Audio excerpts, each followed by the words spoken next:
Alrighty. Oh, I can hear myself. My bad. My bad. Gonna get started. And we're starting with without darts today. So we are a cappella today. We're solo for a bit. Anyways, hopefully he can make it. I know he's good. He's in a golf tournament right now, so not exactly sure what's going on, but hi Gingy. How's it going? Oh, where's my camera? There's my camera. Oh, we're way over there. Why are we way over there?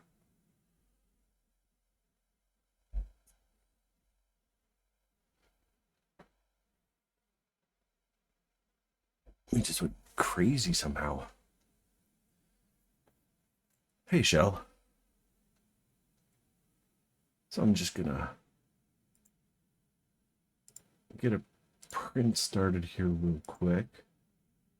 I gotta go into voice chat so when he comes in, he can just show up.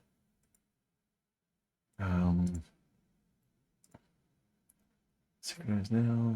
Okay, no, I want you as number 2. Thank you very much. Because I want it tough. Make it tough. Oh. There.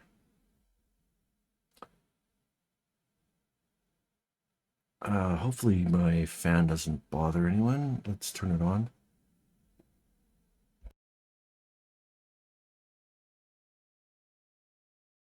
Fan on. Oh, but looks like my filters are catching it, so that's good. I'm gonna preview this. It's gonna take. It's only gonna take a half hour. Oh my goodness. Oh, slice plate. Sand.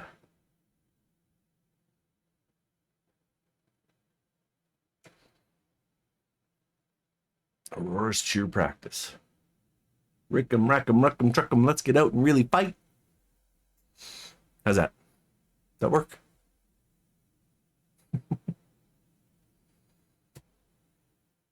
So let's start this off. We're gonna do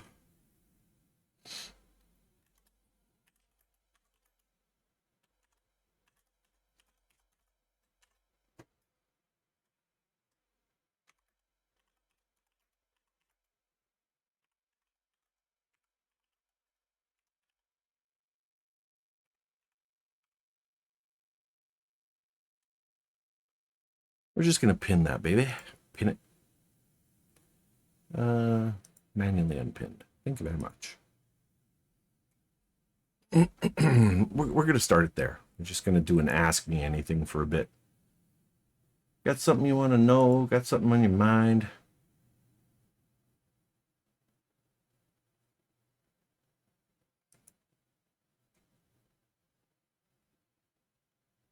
Um,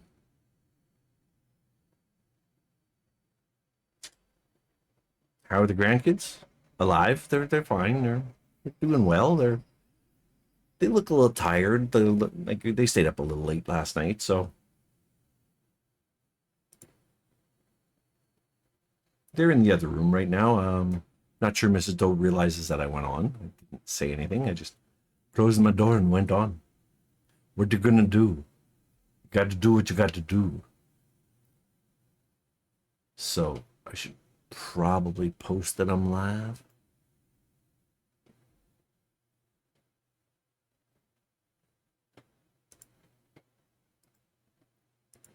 There, let's go over here and do that. No, they're doing fine.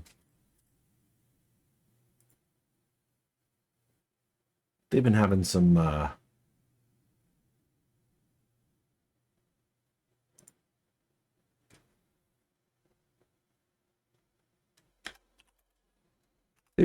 fun. I did some fun prints with them last night.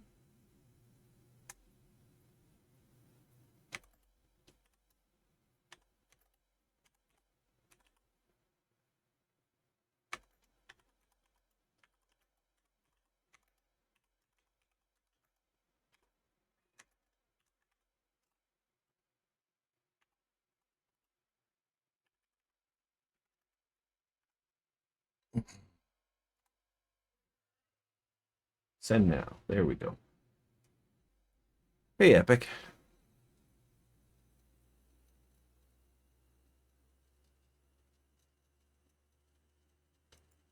Hey, Mistwolf.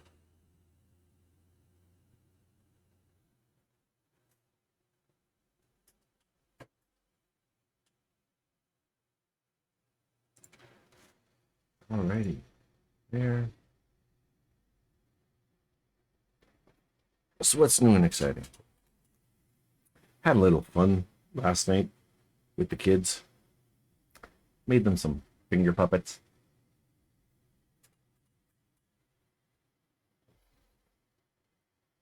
Made myself one too.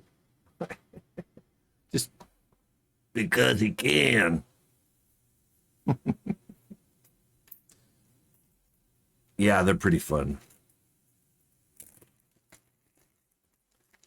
And they made him little. Oh, that's all wonky. Made them little one-eyed dudes. The eye moves. Right, alive. That's what I got for today too.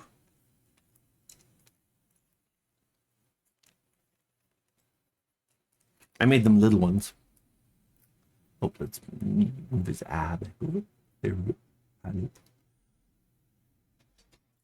And I made myself a bigger one. So we had a little fun last night.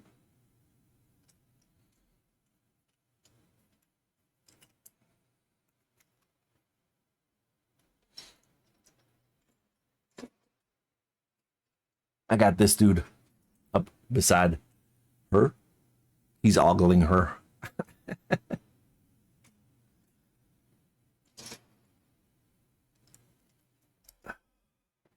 It's a Monday feel, right? I'm not sure how late we'll go tonight. If Darren doesn't show up, if Darren shows up too late, I'll just probably just do it myself tonight because I didn't realize he had a golf tournament. He forgot he had a golf tournament, so he is golfing at the moment. And I mean, I could have just gone on my stream and done it, but hey, Luna Wolf, how are ya? We got all the wolves in here. Well, I don't know what time he started, so we're just going with it. An entire pack. There you go. Let's see. I do not have anything else, so I could actually have something in my ear and you guys don't hear it. So what do I want in my ear?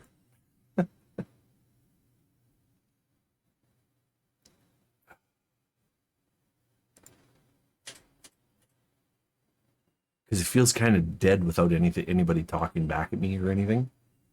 And no, I don't have sound alerts on, so it's just me. But yeah, we're doing a little Ask Me Anything. While we wait for darts, if you want to ask me something, do it. Now's your chance. Now's your chance. You got me alone. You got me not playing a game. You got my attention. So,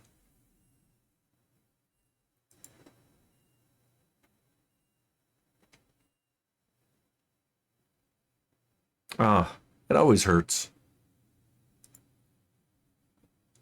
Hopefully that pain goes away quickly.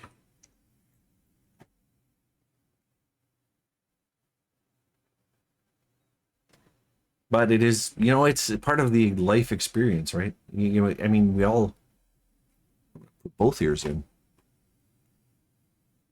Let's do it. Because then I can, there we go. It's part of the life experience. I mean, nobody's immune to stuff like that.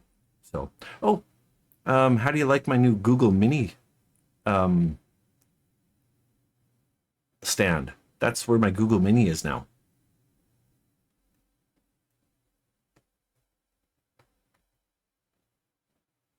Isn't it cute? Very retro.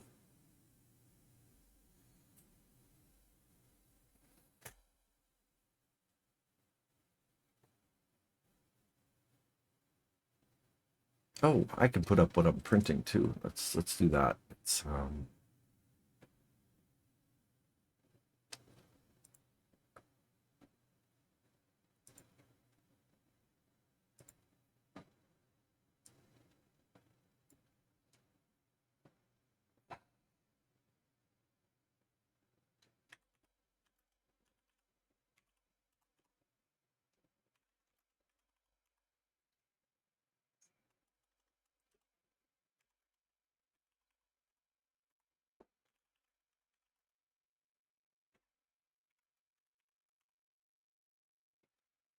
there we go.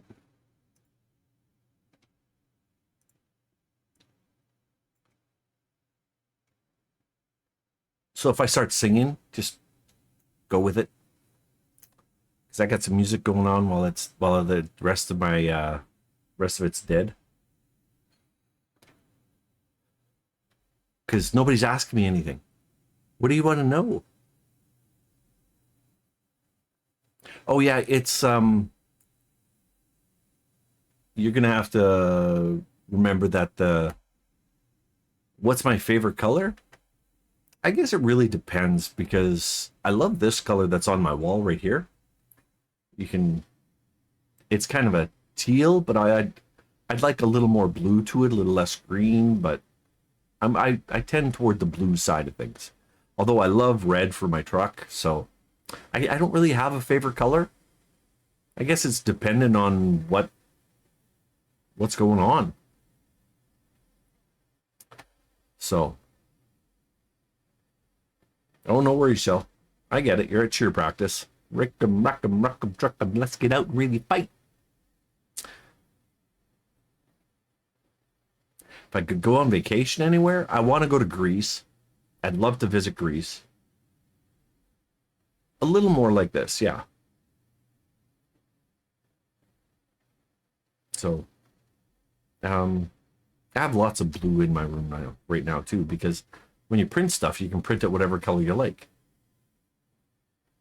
So, oh, by the way, the printer's on a time lapse, so it's going to take screenshots every once in a while, but you'll see the end result when it's done. So, and we're just sitting here waiting, and we're going to pass some times. If you got a question for me, feel free to ask. This is your chance, right? I mean, a lot of times I'm behind Mrs. Doe, or Darts and I are talking. What kind of I would like to? That's a tough one. See, Miss Wolf. Here's the thing about food. There's, I would like to try all sorts of things. I'd love to try things that I've never tried before. Um, so there's nothing really that's off the table. You have no questions. There's nothing really that's off the table. Um, I mean, there's certain foods that I wouldn't try based on preparation and bacterial knowledge and food industry understanding. But oh, so many. Epic. You guys are really asking the general stuff. Like, what's my favorite movie? I love The Fifth Element. I love Demolition Man. John Wick. Absolutely love it. So you never know if you try it, if you like it, if you don't try it. But and here's the thing about it: there's certain foods that are prepared in a standard that I wouldn't consider safe, so those I wouldn't try. You don't know how to dig deep. Um, yeah, one of my favorite movies, and I say one of because I have many favorite movies, is The Fifth Element. And I actually started to do a little print of a painting of Lilu Dallas. I started with the pants there. I'm starting with the orange hair. So, and that's why I made the multi-pass. So, dig deep. Dig deep. What do you want to know about Bart Doe that you don't know already? I'm pretty much an open book. It's pretty safe to say that I'm an open book. But I don't know, maybe you got something that you've just been dying to ask me that you've never had the chance to. And this is, unless it's really personal, I'm probably not gonna What would it be? One season, what would it be? Summer. Absolutely. Summer. Without a doubt. Give me summer. All the time.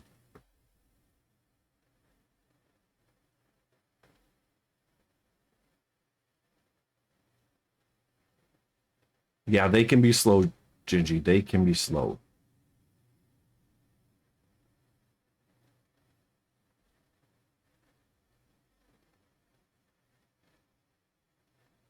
Oh, we doing a little electric cowboy in the background.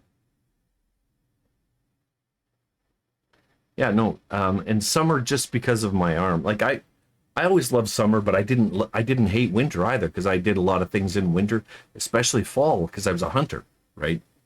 So hunting season comes in fall, but fishing comes in spring and summer.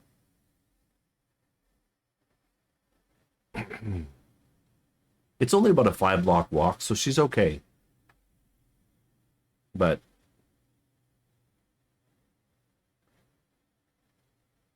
yeah,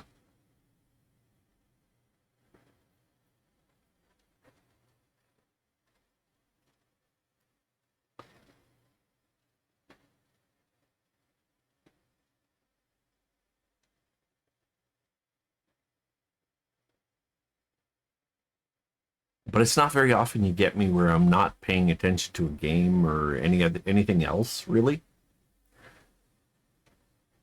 Oh, I think that's an easy one, Miss Wolf. What's a lesson I had to learn the hard way? Your employer doesn't care about you, and your health matters more than giving everything to your job. Simple. It is a simple matter of fact. Your health matters more than what you can give to your job. So take care of your health first. Don't overwork yourself. Don't do everything for your employer. Let them figure some things out themselves. And just do what you're capable of to keep yourself safe. Spiciest food I've ever had? I'm not a very spicy. Buffalo chicken wings, really. I mean, I think that's about as spicy as it gets. I don't do spice since my ulcer, so we are we're keeping it mild, pretty much mild. Even honestly, Mrs. Doe got some buffalo chicken nuggets and shells the other day for lunch. That was a little spicy, but I'm not a big spice fan. I will try pretty much anything, unless it gets too spicy, and that's just more for personal digestion issues because of the bleeding ulcers, which they say avoid spicy food. So,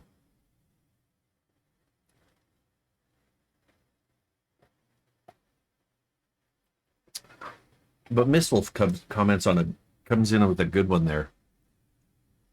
The lesson I learned the hard way is that you're not invincible. You're not Superman, and you will hurt yourself if you go too hard for too long. So protect yourself. Protect your well-being, your health.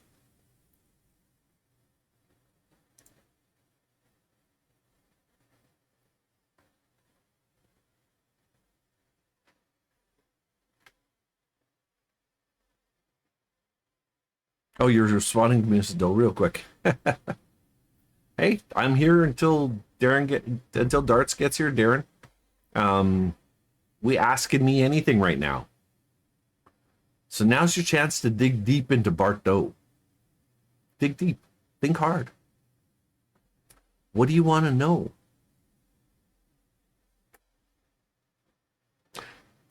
You got really simple ones for me, Miss Wolf. These are things I've thought of a lot. What I wish people understood more about me is just because I look like this and I'm smiling doesn't mean I'm not at a level 7 pain. What most people would consider unable to get out of bed, I'm living at right now. Right now, as we speak, I'm at a level probably a level 8. Because I've had a bad day. and it's been a rough night, and I was kind of sick yesterday, so it adds up for me. And I wasn't really up to doing this today, but we missed last week, so I felt obligated. Most people don't realize how much pain I actually live in. Yeah, no, Michelle, that's just part of my life. It's been going on for 28 years, 29. I guess this coming January will be 29 years that I've lived my life in pain. That's almost half my life. So yeah, it's not fun. It's not pleasant. I make a lot of jokes. I do a lot of fooling around. I I use humor and um, gaming and just random stuff to distract myself from pain. Um, if people understood the pain I live in, I think it would shock them.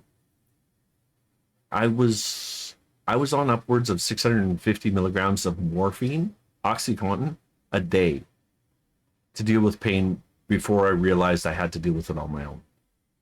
And now I deal with it through a completely different method. I take some Tylenol sometimes, mostly for headaches, but because it goes up into my neck and gives me a headache as well. But what most people don't realize is that I went from high levels of opioid use to nothing. And it wasn't overnight, like it was basically overnight, but well, it's one of those things that I live in pain. I do the things I do, like I make jokes, I obsess on certain things like 3D printing. I obsess on 3D printing to distract me. Oh yeah, and it'll keep me up. Like it kept me up last week. It kept me up all night. I just couldn't sleep. I didn't feel like I could go to bed at all. I was just in pain. So it was I just stayed up. Got a hangnail. Take care of that. Oh, it's and that comes back to what I was saying about taking care of your health. One thing I would change about the world,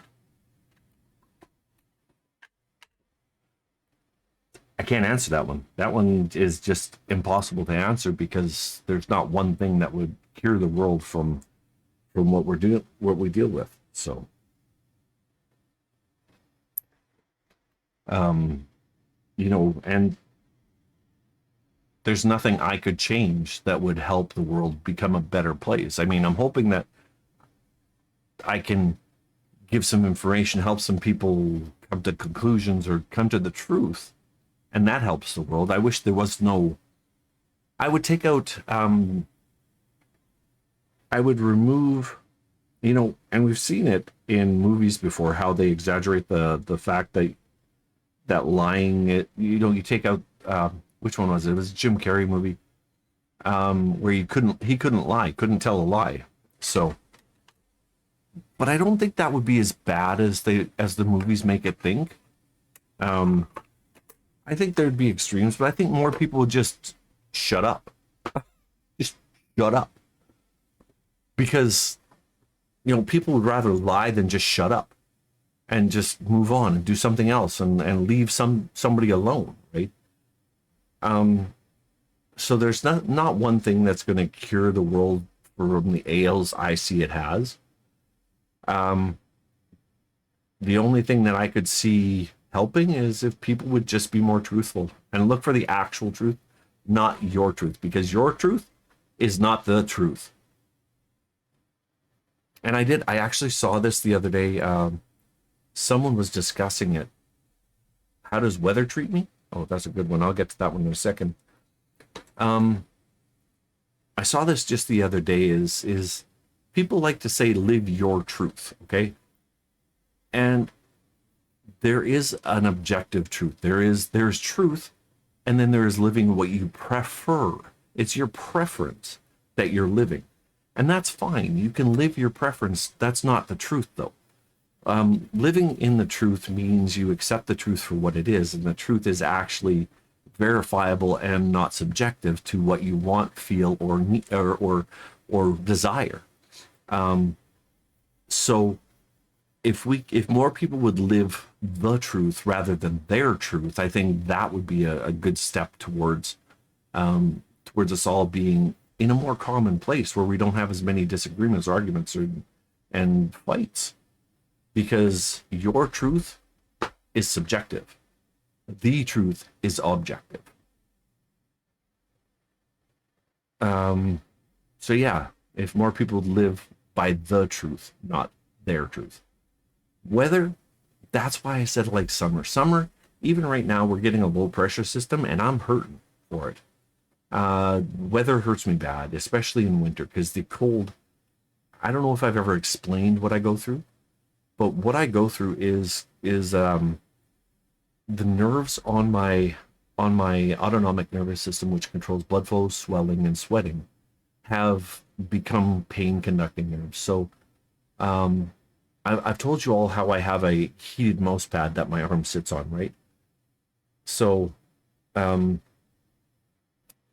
for those of you who don't know me, who might be here, who are newer or anything like that, I have what's a condition called complex regional pain syndrome, and it affects my right arm and shoulder and into my neck and somewhat into my back. And I keep it warm even in the summer on a heated mouse pad, just because the autonomic system has turned into a pain conducting system, which means every time it has to regulate the temperature of it, the blood going through feels like it's burning me even worse than it already burns.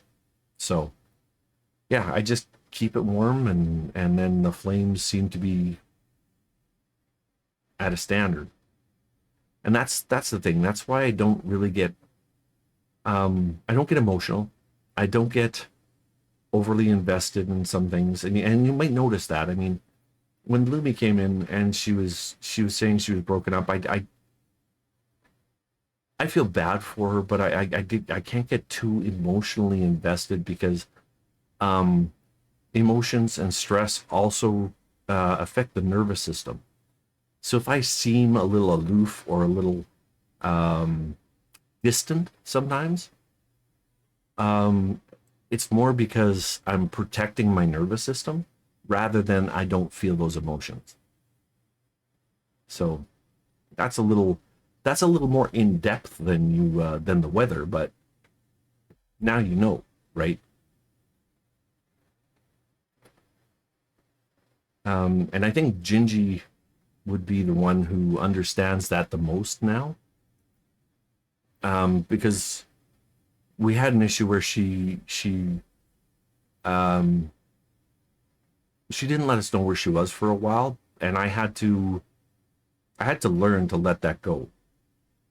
You know, very hard to understand growing up, but if when you hopefully you understand now that I have to protect. It's a protection that I did, that I had to do just to maintain my sanity within the pain that I dealt with. Because honestly, the levels of pain I'm in are insane, and they would drive most people insane. Have almost driven me insane. So I try to measure what I do, and I try to be careful how much I do. It's because I'm on no medication for it, I have to be that much more diligent. And I understand it was hard as a child, but I couldn't explain it back then either. It was one of those things where I was still learning how to deal. So, dang, I made some good blueberry syrup today. I was just thinking about it. I made some blueberry. I took blueberries out of the freezer because they were in the way. And I just made some blueberry syrup one day for Mrs. Doe and I, and we had some more of it today. I'm going, I did a pretty good job on that syrup.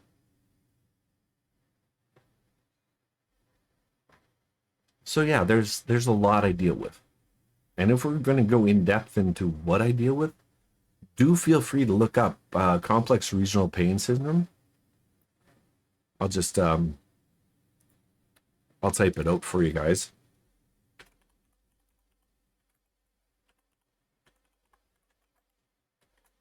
And you'll find that's a lot of the reasons I go into chat rather than, or go into voice rather than chat, is typing actually hurts.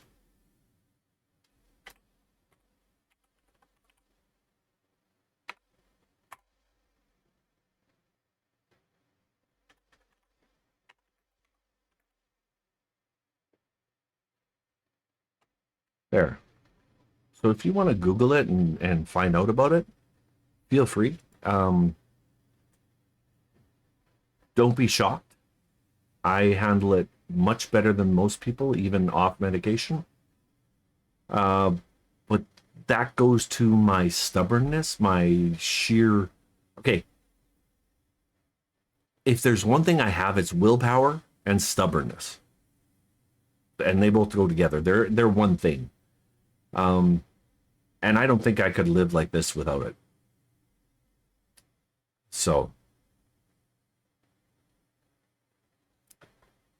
yeah. So that's my life, in a nutshell. There's lots of things that I've been dealing with over 29 years that most people wouldn't make it through.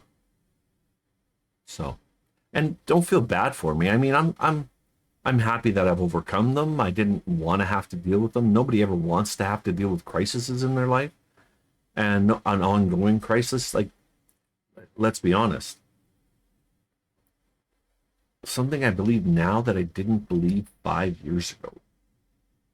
You're talking to someone who's almost 65 years ago. I feel like I'm pretty much the same as I was then. I can't see. Let's see. It's a good question though. 5 years ago. What was 5 years ago?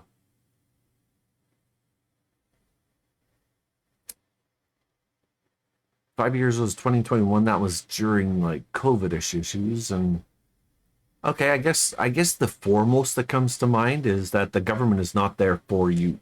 It's not there with your best intentions at heart all the time.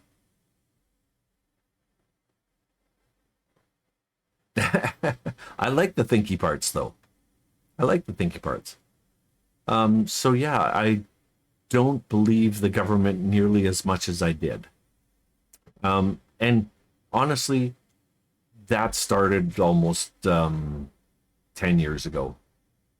But yeah, there was some issues close to 5 years ago that really showed the government is not in there for your best interest. They're there for their own best interest. That's it.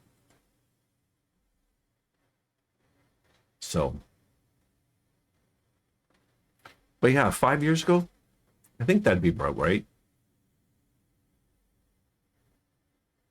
Well, and here's the thing, when you're asking me questions about timelines, it's another important thing to realize that time doesn't, I don't live by the same clock that most people do, because um, years tend to meld, days, months, years all tend to meld together. Time flows differently, especially when you're in chronic pain, because I forgot why I might be hurting. Like last time I was in a flare, I forgot why I might be hurting. And it was just a day or two before that I did something that I knew was going to cause me to flare, but I forgot that I had done it, right?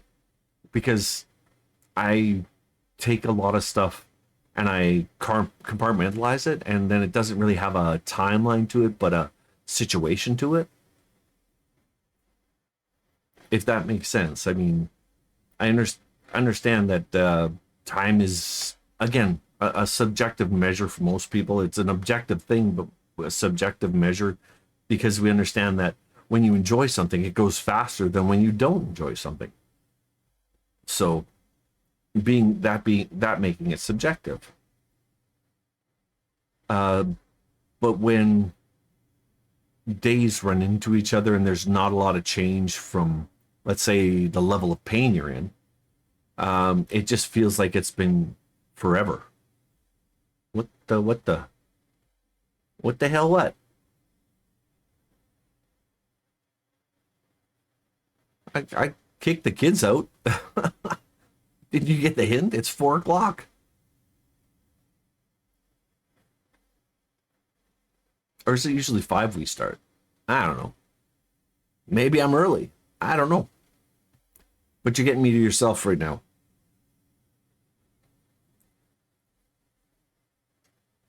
Oh, see, and that's where I couldn't remember. And that's the problem with is it really only 5 that we start? I thought it was 4 we were starting. Ah well. Whatever it is, it is.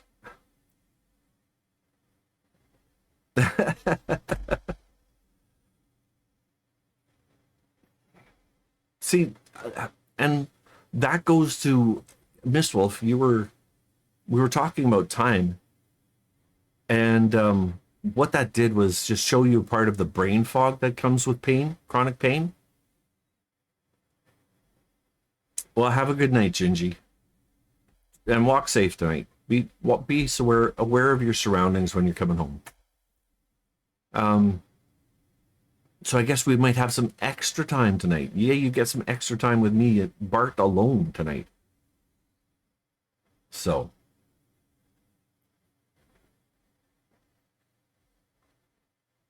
I forgot it was 5. And honestly, I just kind of watch for darts to be in voice chat, and then I know it's time because brain fog, brain fog. It's a real thing.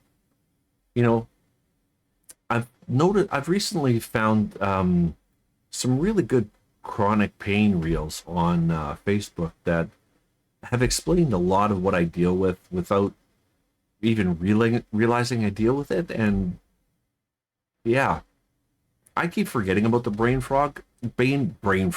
Yeah, there we go. Brain frog.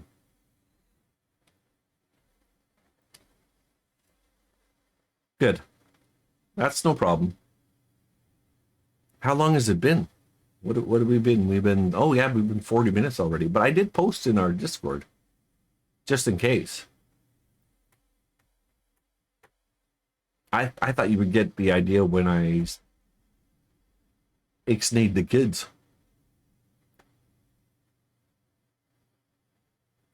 My bad. I thought I was on time. I'm early.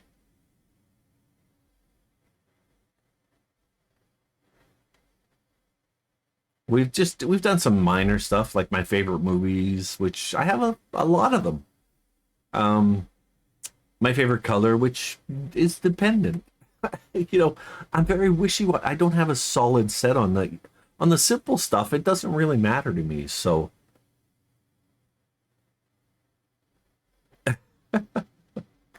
oh, they didn't tell you. Okay. Um, so the simple stuff doesn't. It has no real bearing on my life. So, like, I like red. I like blue. I like some green in certain instances. I love when the grass is green. When the trees are green. Let's see, movies. Yeah, you didn't miss much, Mrs. Doe. Although I did explain a bit about pain and what I deal with. Oh yeah, chronic fatigue. Yeah, I'm exhausted today. I mean, that's half of the reason I was thinking I was on time was I felt like I needed a nap, but it's usually about when we start. I have no spoons left. Yes, I am pretty much spoonless every day. I have maybe one. I just push through. That's what I can do. Yeah, I've seen the spoon theory. So I just keep going no matter what, right? Hopefully I can make a joke, and oftentimes making a joke or finding some humor and stuff will energize me, which is nice because let's be honest, when I met Mrs. Doe, and this is completely different from what you know, right, of me. I, well, I mean, I'm a social butterfly when it comes to chatting with people. I mean, that's just who I am. But I've become more reserved and more withdrawn um, since I got this condition. But when I first met Mrs. Doe, and you can ask her, she's like, "What the hell?" Because I walked into the bar. I'm wearing a it's Halloween. I'm wearing a suit jacket, long underwear, and a cooler around my waist. And I gave zero fucks. We were having fun. It didn't matter to me. I was having fun. I was talking to everybody. Even if I knew them, even if I didn't know them, it didn't matter. I was just talking to everybody. Are we done over there? Yep, looks like we're done. But since getting this, I've become more reserved, and I've found that it is harder for me to be that social butterfly, just because it takes more out of me than it used to. It used to energize me, and now it doesn't. Sometimes it does, especially if there's a lot of good joking going on. You know, with Misha and stuff like that. Misha kind of energizes me because we have a good rapport and we make a lot of fun jokes. When Mrs. Doe's in the right mood and we're joking around and she's having fun, and it energizes me. But yeah, so it's that's why I joke around the way I do, because most of the time I'm just low energy. I have zero spoons left.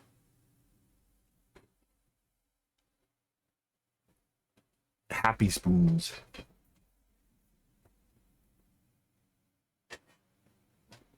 What's gonna say? Interesting. Okay. I just made a tool for the A1 Mini, but I like to put it on my desk over here because the desk actually gets um cooler than it cools faster on the desk than on the bed. So, and then I can work on getting the next print started here, or next print set up.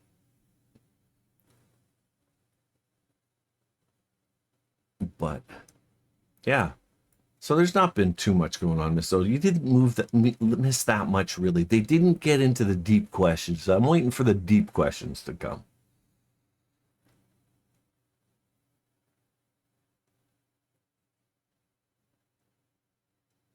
Miss Doe, you got a deep question?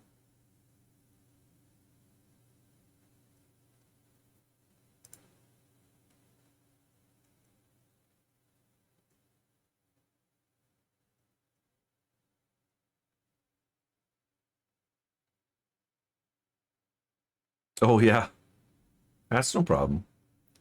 What's the meaning of life? That's the unknowable question. We don't know what the meaning of life is. The meaning of life is to exist. What you do with the life defines the life.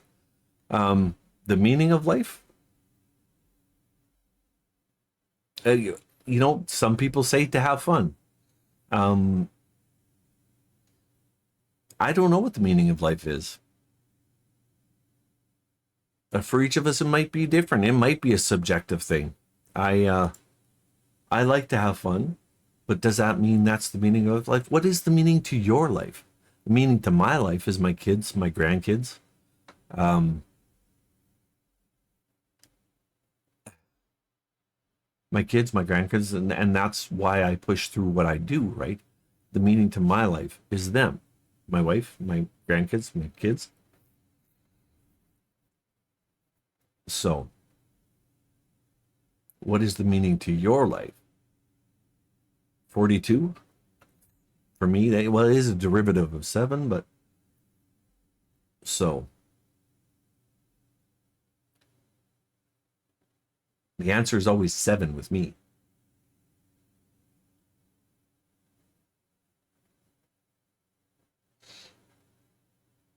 Because I mean, currently my meaning to life, the the the when you look at my situation, I really feel like I have no meaning to life. I have no reason to live other than um, the people around me, my family.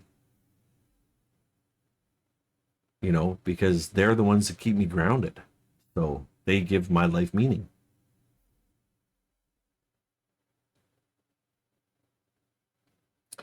What was I looking for here?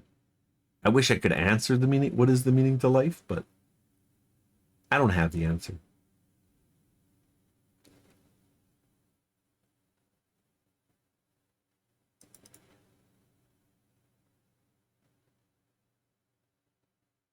What colors do I have in my AMS?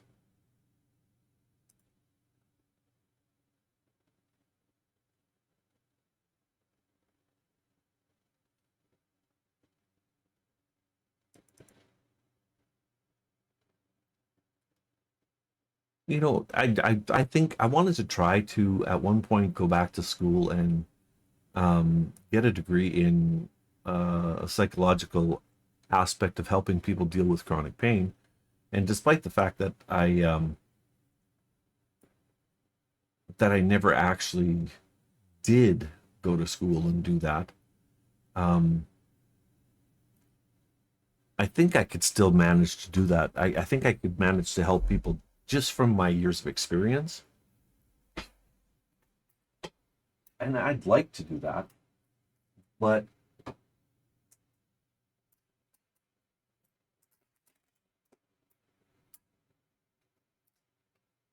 I don't know that that's something that's going to become available to me.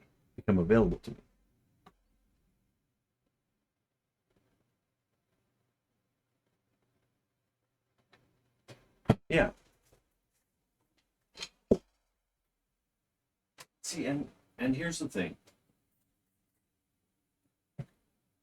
My meaning to life has more to do with logic than emotion. I would prefer to help people with. Oh, did I pick up there?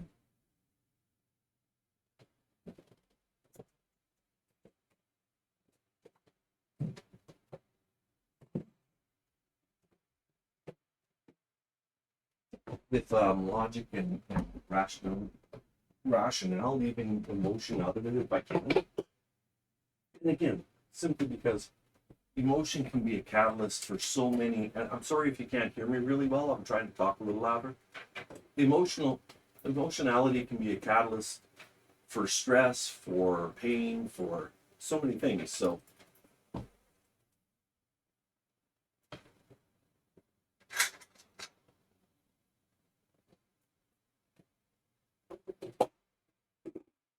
sorry about that. I'm going to just change out a filament real quick, which is actually fairly easy to do, if you can see.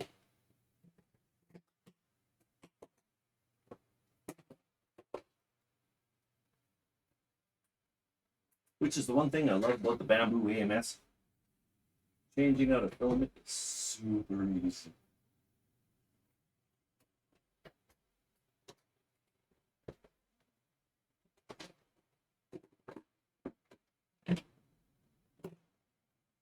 That's it. I changed out a filament. How cool was that?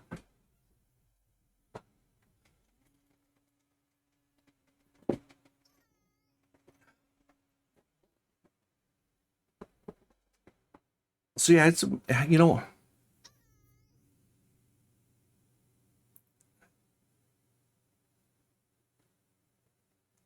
I love the idea of being kind to others, even if they don't deserve it. I'm not good at the follow through because I'm more of a FAFO person. If you fucked around, you're probably going to find out, and you might deserve to find out. And some people don't respond to kindness. They they manipulate the situation. They'll manipulate um the person who's trying to be kind.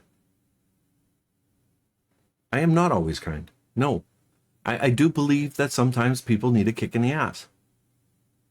Plain and simple. Now I got to edit my filament because I put in a generic PLA, and the color is black. Save.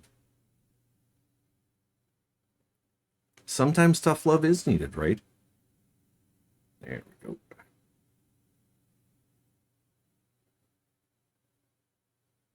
Now I can.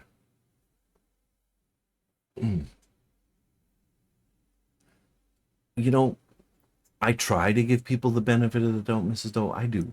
I try, but I've become far more cynical and um, less willing to.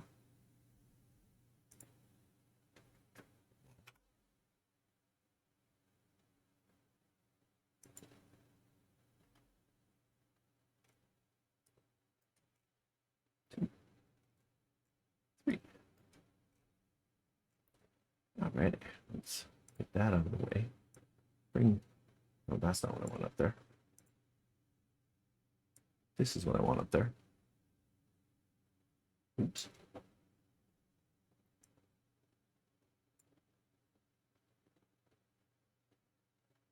Put you in behind there. There we go. And there. So we're going to do a multi-print here.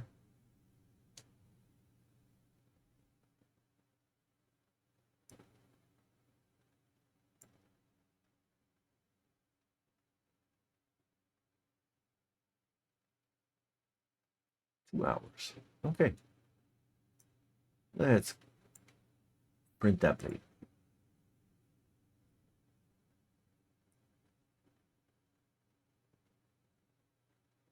Into tough love land. Yeah. Sometimes people sometimes people are just dumb. Not intentionally. I know it's hard. That's hard for me though, Mrs. Doe. That's hard.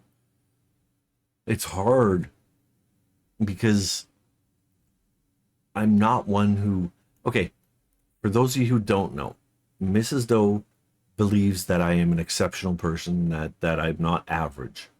Okay.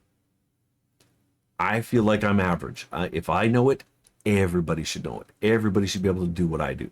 Okay. Apparently, that's not the case because they keep telling me I'm not average. Um, so let's just get this running here. We are our own worst critics. And more. It was more about just being, just seeing myself as a normal person, right? Like I'm just a normal guy. I'm not. I don't. I didn't grow up in an exceptional manner that should put me a head and shoulder above anyone else. I mean, I grew up in a, well, you could almost say a um, not even quite lower middle class, but almost poverty level house. So I dropped out in grade 10, went and got a job. Um, it was not, there was nothing that I thought would allow me to say go to university or anything like that because I didn't realize how bored I was in school, and it was more boredom that made me drop out than actually not understanding or wanting to do the work. It was just I didn't feel like my teachers were teaching me much. I mean, how am I going to use this in the real world? Where am I going to use calculus in the real world when I need to get a job that does not involve calculus? Okay, let's be honest. I do not need to know trigonometry to cut meat or, do other, which I was essentially understanding would be my task was a laborer, some sort of laborer. I did go back to school and I got my cutting degree and stuff like that. And so it's not like I didn't have ability, but I just didn't know I had ability until it was well beyond the stage where I believed I was average. And when you believe you're average for your entire life, it's hard to believe you're not average beyond that. So, if that makes sense.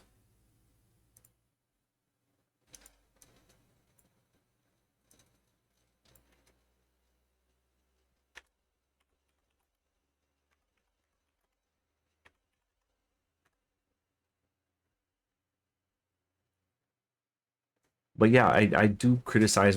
You know, honestly, that's more true than you think it is, Miss Wolf. I mean, no one beats you yourself up. Like there are people who are delusional, people who do stupid and wrong things and don't believe they did anything stupid or wrong. There are delusional people out there, but those who live in a reality where if you do something wrong, you feel bad about it. Who will beat themselves up an an unusual amount just because they feel bad, right?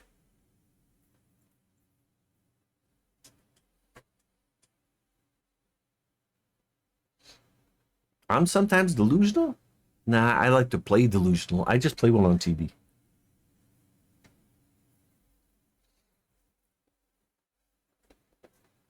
I like to play delusional. I like to pretend I'm delusional because it's just easier to get along with the stupid people that way.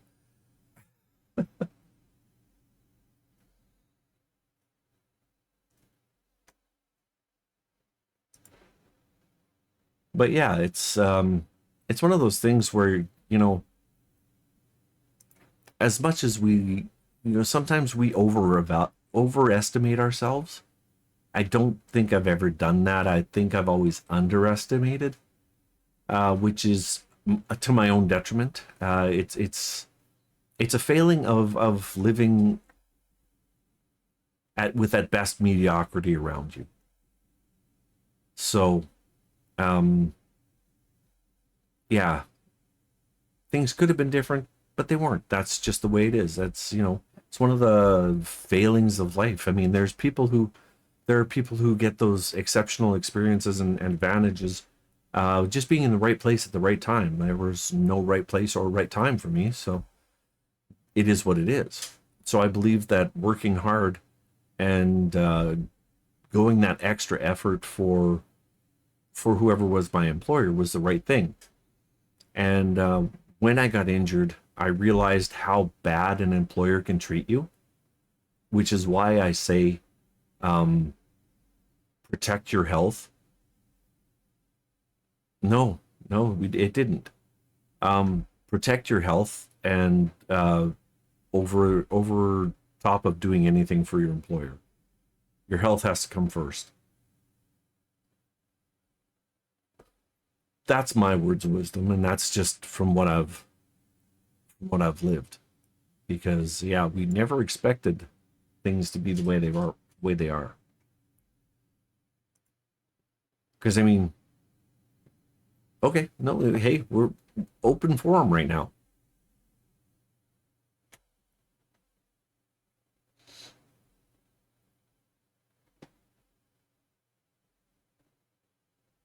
I await your question with bated breath.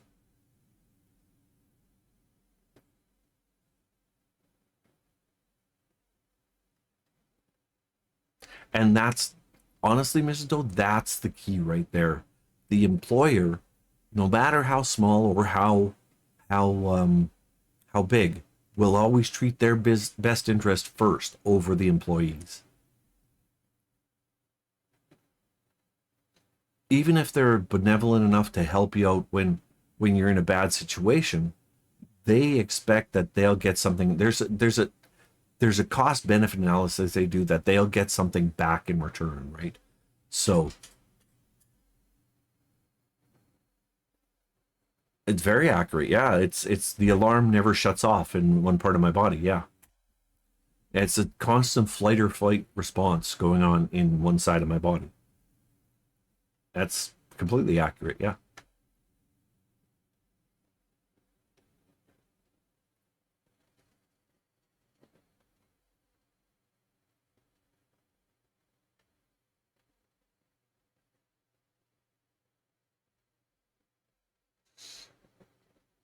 See, and even with the best boss, and I didn't have the best boss when I got injured. I had a fairly negative employer situation. So yeah, it doesn't really matter if they're good or bad. You act in your own best interest first because the employer will always act in their own best interest first.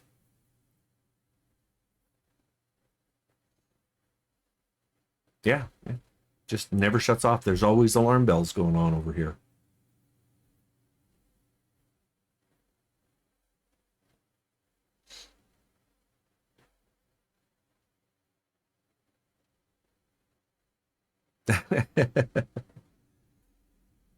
Hey, Vampiric. Oh, no problem. And that's why we're here. You don't have to thank me for answering a question. I'm happy to, especially to answer a question about my condition, because um, I don't like to dwell on it, but it is a huge part of how I react to things and how I act. So it can be um, because it exhausts me, and it can make me short tempered. It can make me um, you know, all sorts of things. Oh, that's darts.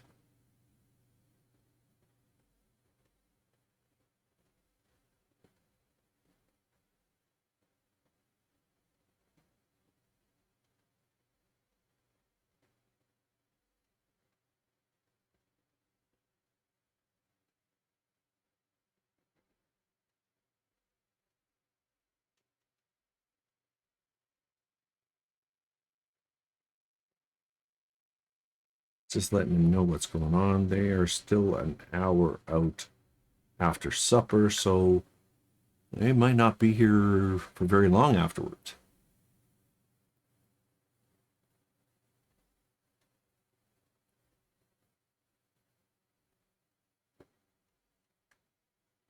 It's huge. Yeah, it's massive. Yeah. It's one of the things that it's a struggle for me every single day. Every single day. No matter how good I feel or how bad I feel, I'm always in pain. Um, and I think that's the biggest thing that people don't understand. No matter how good I sound, if I'm having fun, laughing, joking, and stuff like that, I'm still in pain. It doesn't stop. It just doesn't stop.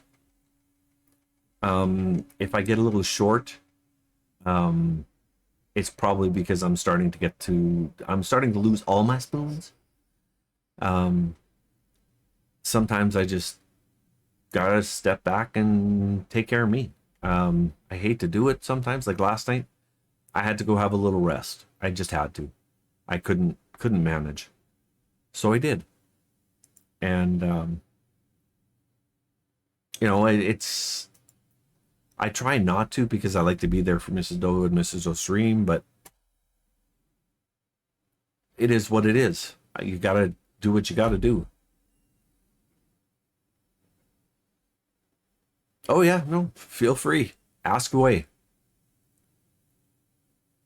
It's like I said, it's the ask me anything portion. You want to get to know me? I got I'm an open book. I got nothing to hide, so I mean, unless it's too personal, then I'm gonna hide it. But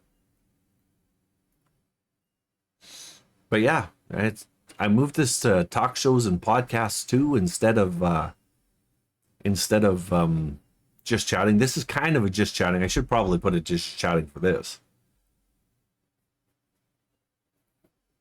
But I think we're gonna stick to talk shows and podcasts for the remainder because that's kind of more what it is. Although it could go either way, just chatting or talk shows and podcasts, but we could get a little more talk showy. I do have the talk show set up here.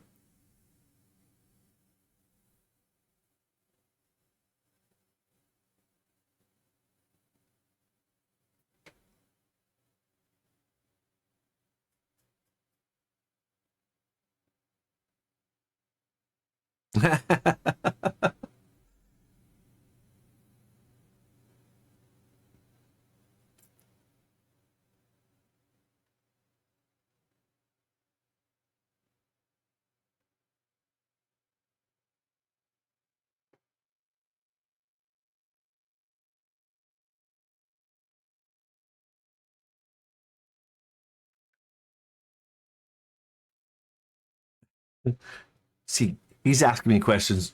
Darts is asking me questions as he messages me. So, I love that you're taking the time to look it up, because not a lot of people would. They, they take a basic cursory of what I got, and then they don't think much about it, or what I say I have, and don't think much about it afterwards, right? They don't do the research. They don't gain the knowledge that it's as bad as I, or worse than I say it is. So,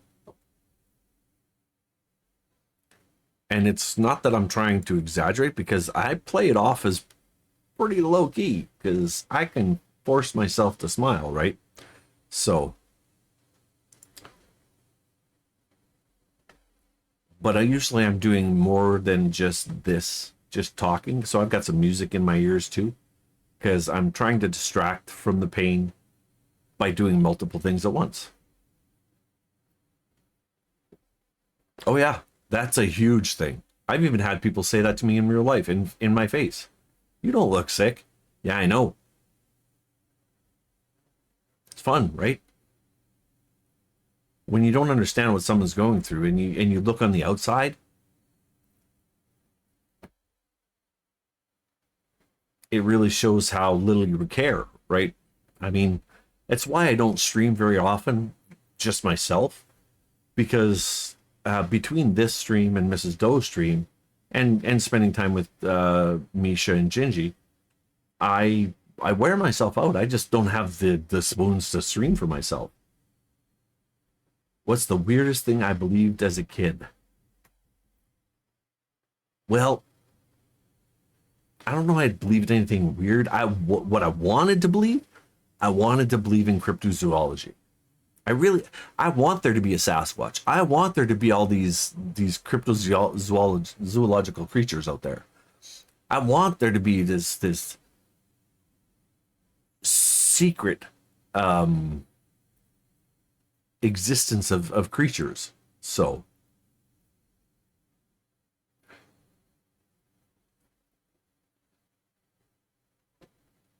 yeah, I don't know that I believed anything really weird when I was a kid. Um,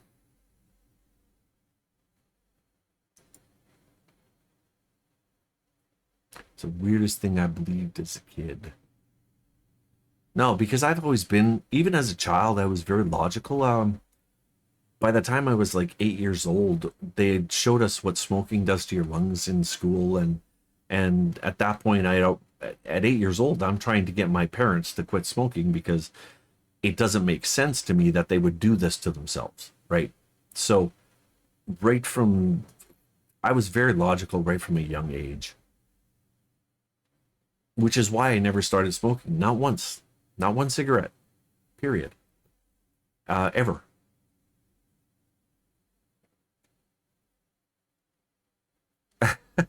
That's funny, because my uncle, who lived in Manitoba on my dad's side, when we were really young, we went out there and visited, and he tried to convince us the different. And I'm going, that just doesn't seem logical. That doesn't make sense to me. How can a cow make brown milk? Nope. It just, right. I've been overly logical my entire freaking life. Now that I realize it. I mean, how do you get strawberry milk? What kind of cow makes strawberry milk? You fully faithed it.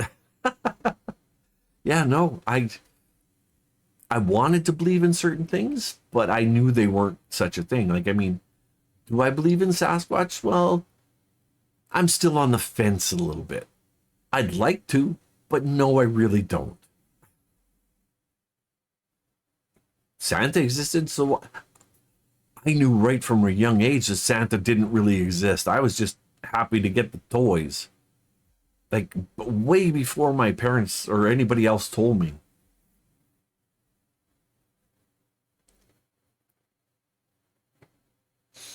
So it's one of those things that, no, always been a little different. I guess I'm kind of a little more like Sheldon that way. I knew reality before most kids did.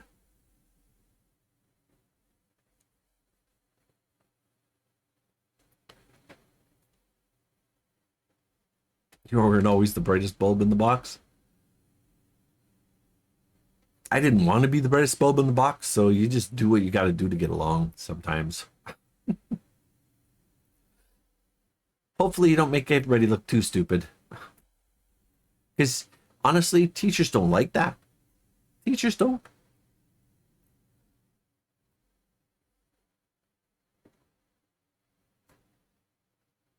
Oh, we get a little scissor sisters going on now. Go with the flow. Yeah, you got to go go along to get along. Otherwise, you just cause yourself more hassle sometimes. I mean, let's be honest. We have a situation where average intelligence is, and here's where I have a problem with averaging, because when you say the average intelligence is, let's say 100, okay, that's what it's supposed to be. Well, that means that there's a level, a great level that's close to 100. But what about those that don't fit into either category, right? Yeah, you go along, you be stupid when you're with stupid people, because what's the point of doing it? Are you going to change them by being smarter than them? Probably not. Hopefully, but sometimes you just go along to get along because you don't want to start a fight. You don't want to start crap, right? But that's where I believe that just because I believe something doesn't mean you have to believe it, doesn't mean you have to do it. If I think it, just because I think it's right, or I've factually checked it out, and it is entertaining. Yeah, it's fun to watch people faffo sometimes. I love watching faffo videos. Okay, you know that's not going to go right. The trajectory's wrong. There's just, you're not going to get enough speed. All of the physics are wrong, and you're going to do it anyway. Okay, have fun. I'll watch. I won't do it, but I'll watch. But I mean, yeah, it's just, sometimes it's more about just not engaging. Well, thank you. I'm below average. Gee, thanks.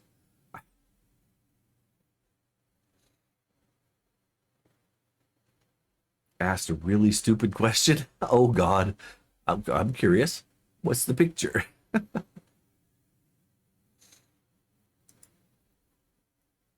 But no, I mean, when you think about how they average things out, I mean, there's so many people that are below average that it feels like they're the majority.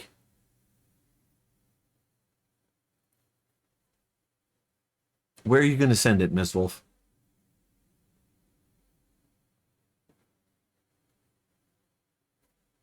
I want to see the picture. Your new friend. Who's the new friend? Wasn't me.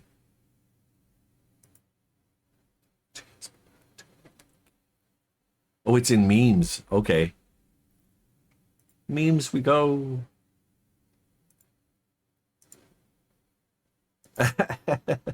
Oh, the Shrek.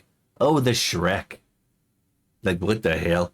Yeah, I know that face. I'd use that face. I gotta make myself some Shrek ears, do I? Oh, she's a dinosaur friend.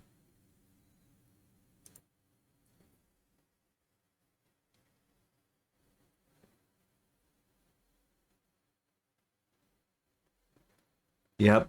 Yep. No, I've used that face.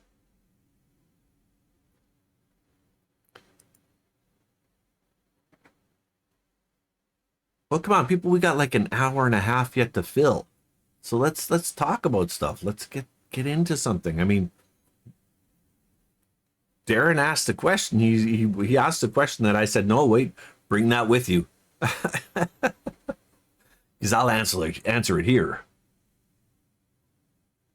Oh yeah, no, it's always fun when you get caught off guard by a good meme.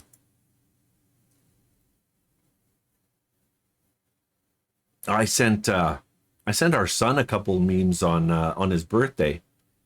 One was "Happy birthday, you majestic unicorn, you," and then the other one was from Revenge of the Nerds with the gas guy in glasses dancing. So I love memes.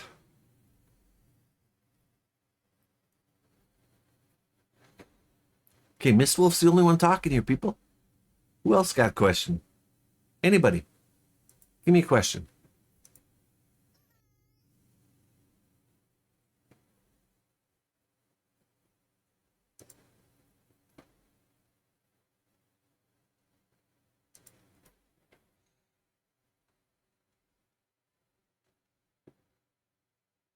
Who that? Oh,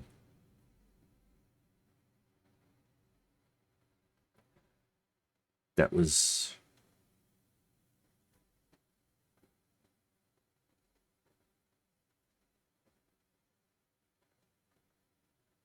I was Mumsy's sending drank a monster and hey, yap away. Yap away. Because I got stuff I could talk about, but I got no one to talk about it with. He's still getting supper, then gotta drive home. So I'm talking to you guys. That's why we got an Ask Me Anything. You want to talk to Bart? Talk to Bart. Ask Bart. No. Let's get deep. Let's get dirty.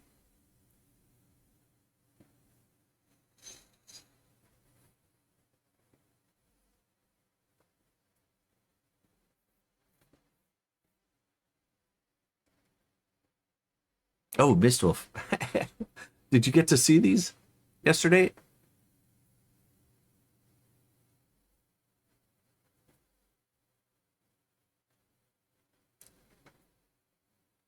The kids love these things.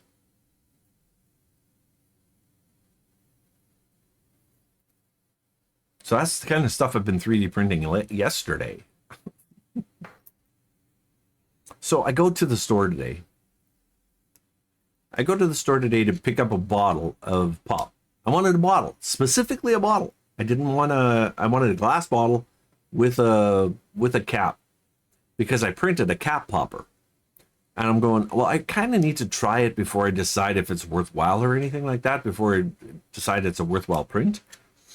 Apparently, Shell doesn't carry anything with a bottle in it anymore. I'm just wondering how far and few between they'll be, except for like beer. Mrs. Doe, I need beer. Bottles, please, not cans. Oh.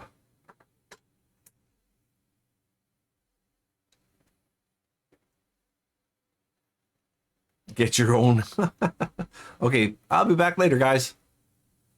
I go and get her a Dr. Pepper, and now I gotta go get my own beer. Really? That's how it works? Is that how we're doing now? I also made googly eyes. I printed some googly eyes so they wobble when you move them.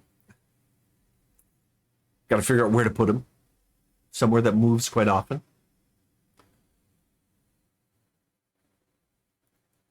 He's not going to the liquor store alone? Why? Oh. No, I'm just kidding. If I wanted some, I'd go get some. But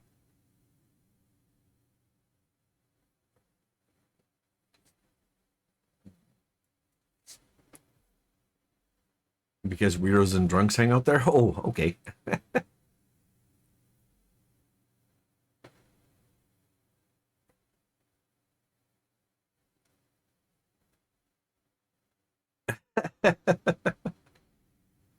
Oh, I love to rabbit hole, but I only love to rabbit hole when it comes to music.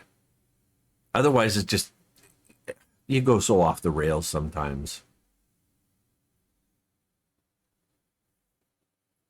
I know we weren't here last week, but the week before, um, Darts asked me to look something or to figure something out, and I did. So hopefully he makes it, and we have enough time to get through the stuff that I had planned for today.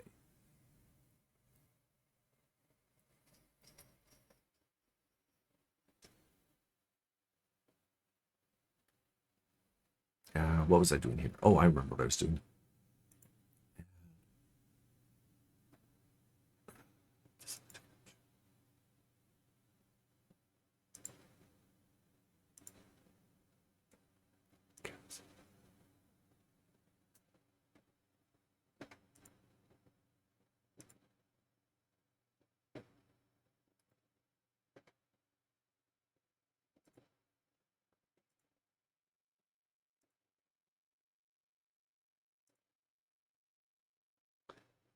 Trying to figure out video device capture. No, I don't want a video device capture.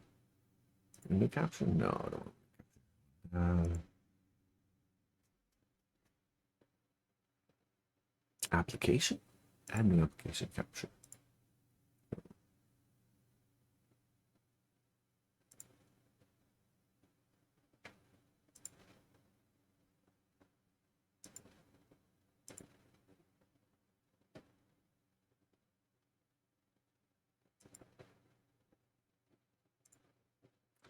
The sanctuary.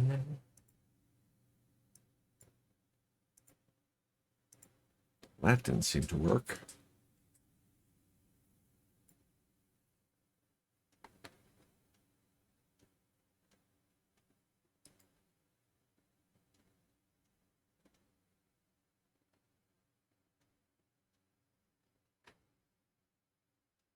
Systemic lupus. Oh no.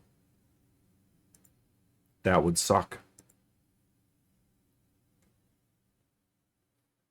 That is not. Well, I tagged everyone too, but. Or didn't I?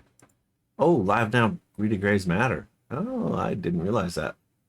I just did an announcements. Thank you for that, Mrs. Doe.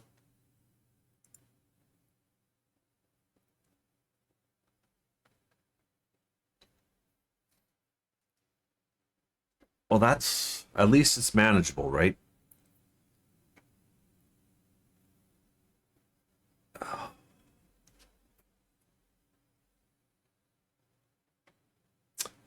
I had an itch on my bad arm. How many people do you know that itch with just a bare touch? How you can scratch yourself just like that?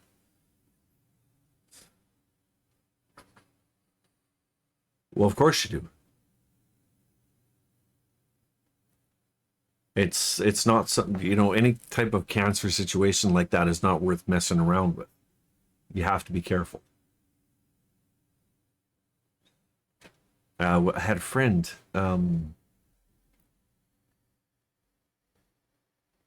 He was more my brother's friend, but he got lupus as well. So, but he managed it. I don't know how he's doing anymore. I mean, I've lost touch with a lot of people. So,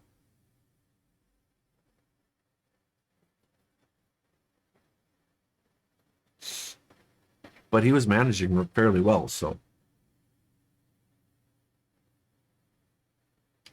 oh yeah. Oh, okay. We've gone DJ Crazy Times with the Planet of the Bass. Larry. Yep. No, it was Larry that had it.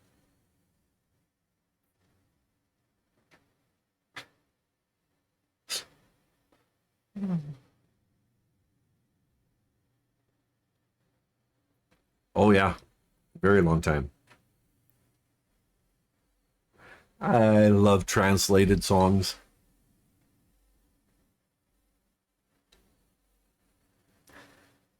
I should make it twice before I cry. About 35 years, yeah.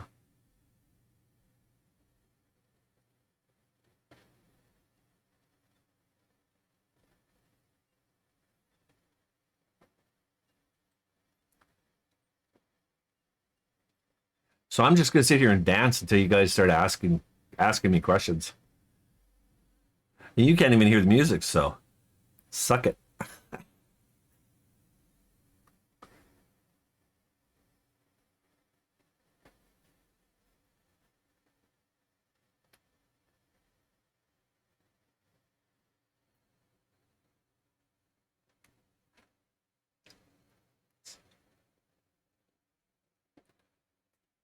It never die.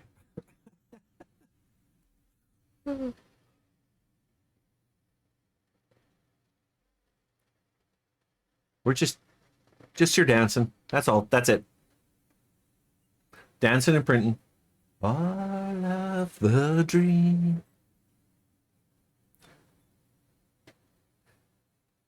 Can't do a dance party? That's for my channel.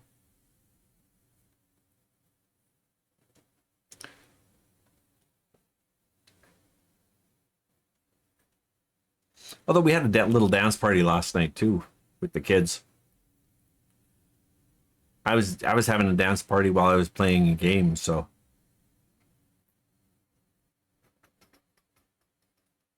maybe I should do my dailies while I'm waiting too. Why not, right? What are we gonna do? It's supposed to be a talk show, but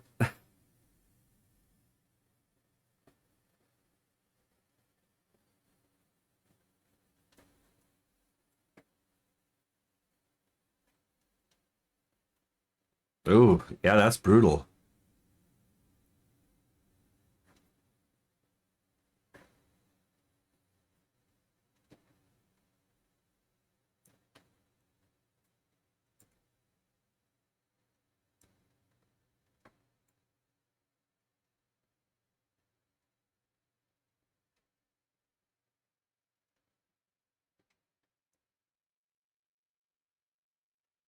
Let's just let that run in the background there. Put you over there. We're gonna.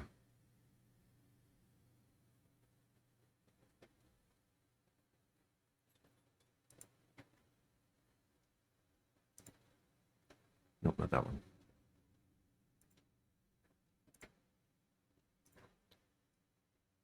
Well, Miss Doe, you figure you left WGT on all night?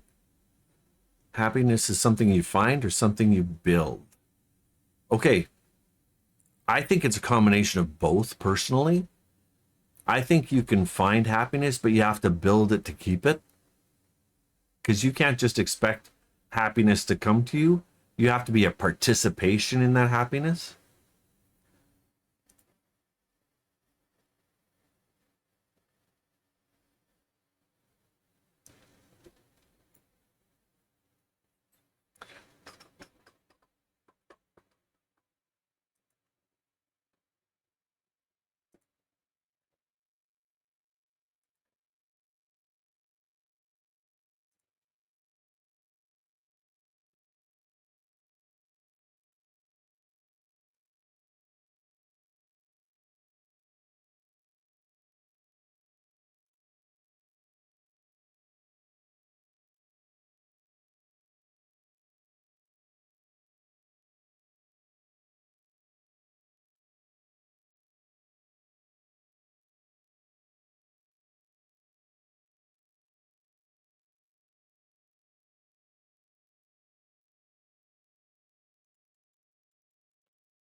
I think you will.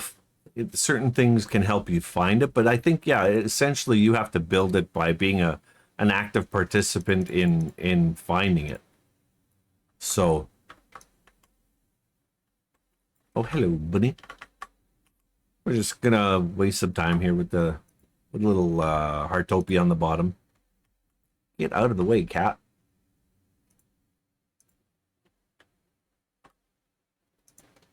I'm just trying to manage my pain. And the more I do, the more I can manage my pain. So.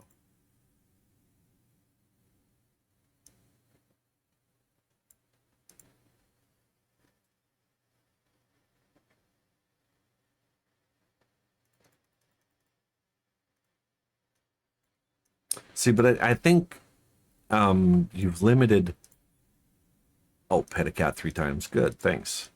Or at least it wasn't feed a cat.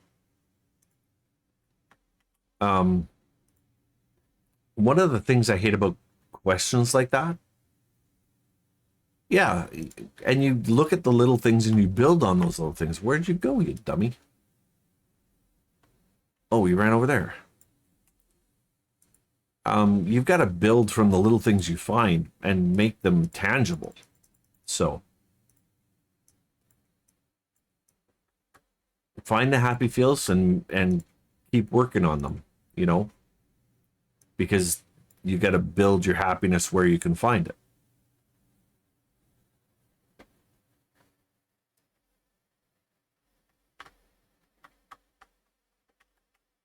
I mean, let's be honest.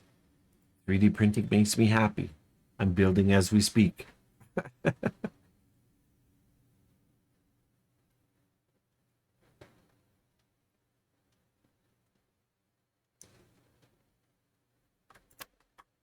So-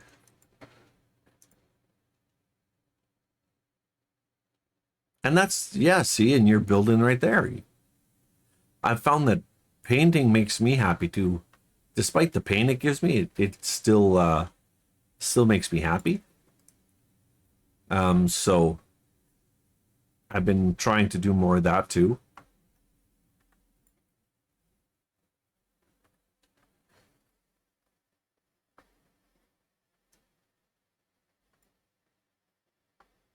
I got a dance party in my head. I got Heartopia. I'm reading chat. Let's go.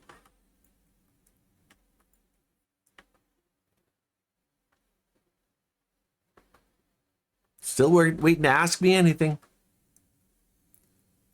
Oh yeah, do you and with your rock collection, do you sort them by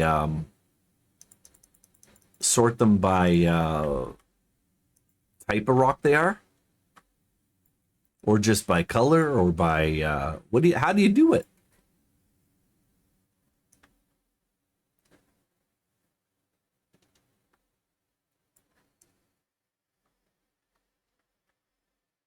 Well, we enjoy chatting with you too. And a rock collection isn't everybody's things because they're I mean, why is it that women feel more prone to collect rocks than men? That's curious because I mean, Mrs. Doe always used to pick up rocks. Lynn will pick up pretty rocks, and I'm like, okay, it's just added weight. Why?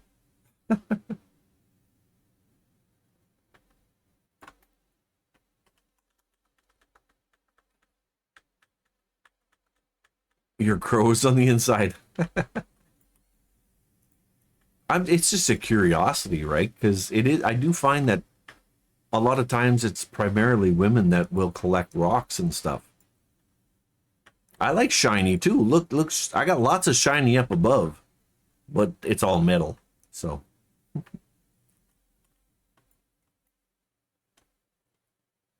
oh, so it's not by type of rock. Like you're not a rock collector in the sense of, oh, this is igneous, this is sedimentary, this is your oh shiny pretty rock collector.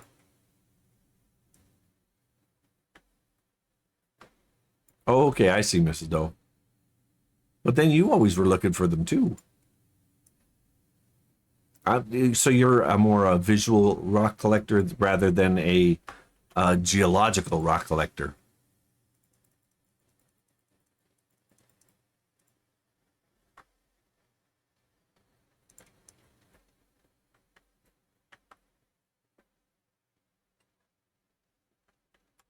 Well, that's rude.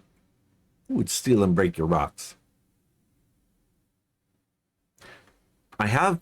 I did find a rock at one point that was quite um, soft, almost limestone-ish, but it was black, and I carved it into a Lord of the Rings. I put a rune on it for our son. I carved it with a Dremel and then polished it, and I thought it was pretty cool. And honestly, um, I could get into rock carving like with limestone and stuff, except it's so much dust, all the dust.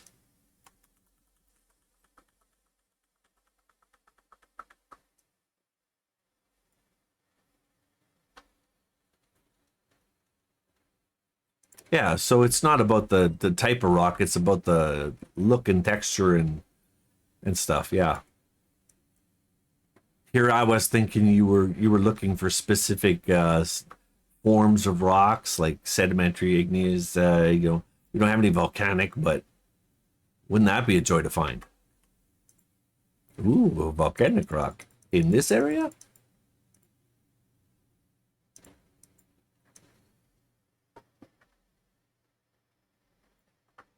No chosen rock is ugly.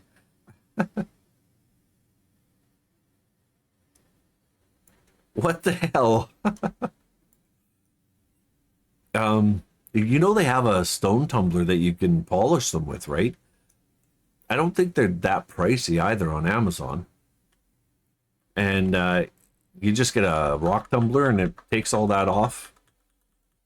And oh, I see.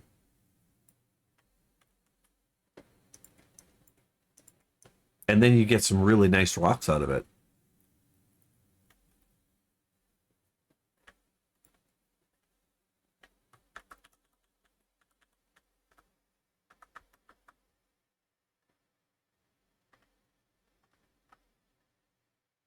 Oh, welding is fun. See, rock tumbler. There we go.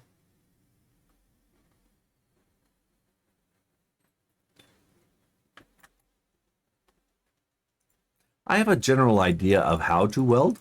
I could probably do it given the opportunity. Never had the need or opportunity though.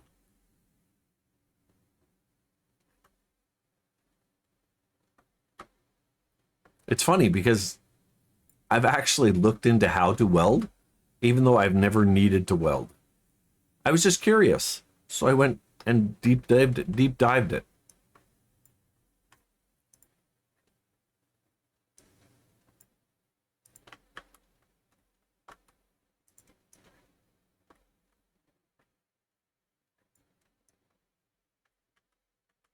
And once I learned something, it's kind of there.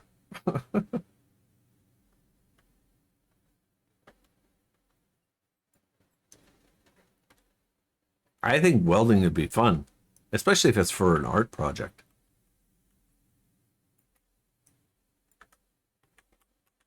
I mean, I see the functionality of it, but I also see the beauty behind it.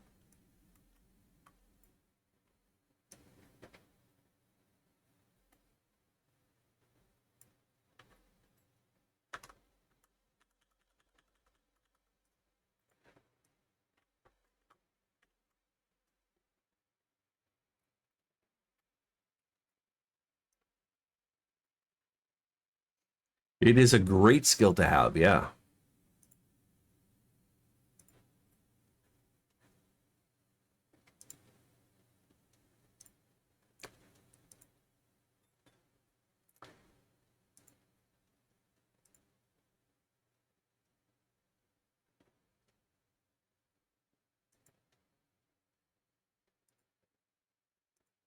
Hey, Tedder, where's your allowance? It's in the mail. Check is in the mail. Check is in the mail. Ask your mom.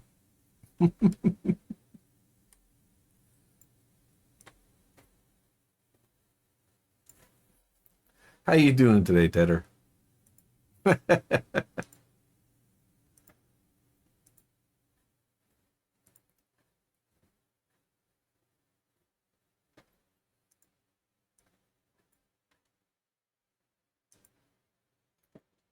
We're just waiting on Darts to arrive. He's having supper and then driving home. He was at a golf tournament today, so. Oh, she's been driving you nuts, lady? That do happen sometimes.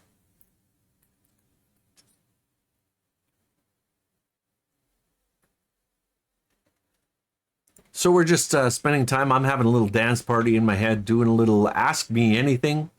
So if you got a question you just need to know about Bart Doe and haven't had the chance to ask, now's your time.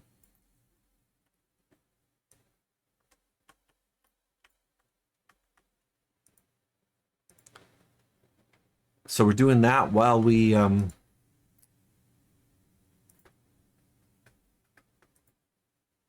I do my Heartopia dailies, just because I needed a little more to keep my mind occupied. Sometimes, every day. Is cereal technically a soup? Yes. Technically a soup. If gazpacho can be a soup, so can cereal. Gazpacho is cold, soup is cold. Or because hot cereal is cold. So cereal technically is a soup.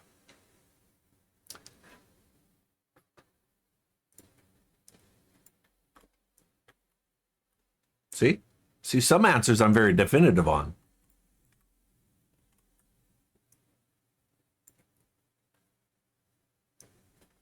I just call it breakfast soup.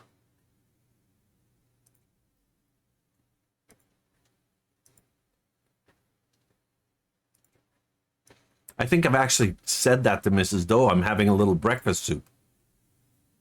Not long ago either.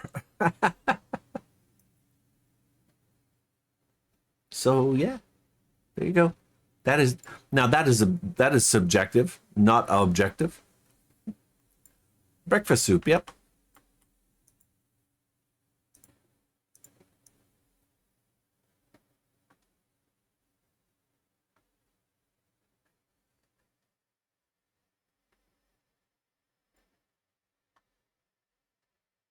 Oh, I appreciate it. What you having for supper, Tedder? We're always interested in food. You know that.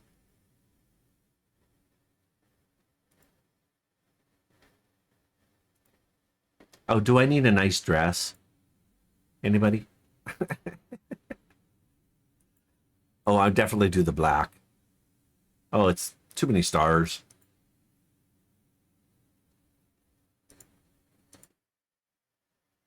Ice cold. 3,000. Leftover pizza. There you go.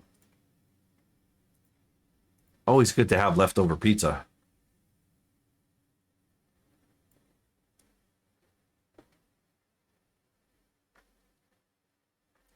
Why if it was eaten other than breakfast? Why is it not breakfast soup if it's eaten at breakfast?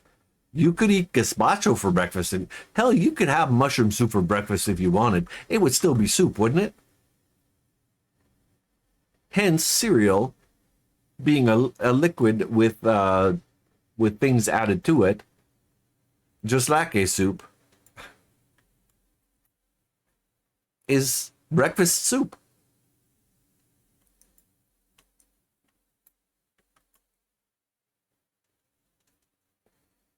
You could, couldn't you?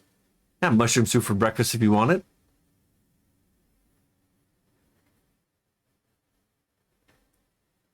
It's a stew. Well, no soup. I mean, it's not thick enough. You'd have to thicken it to be a stew.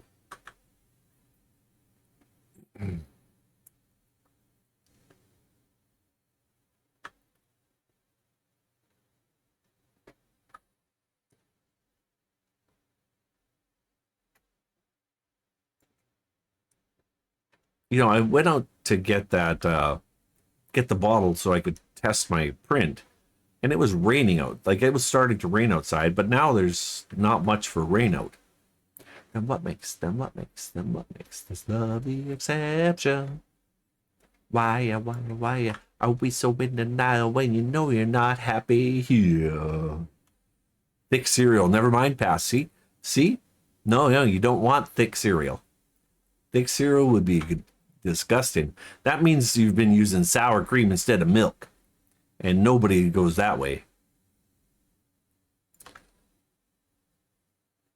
Funniest thing I've ever witnessed and still think about. Funniest thing I've ever witnessed and still think about.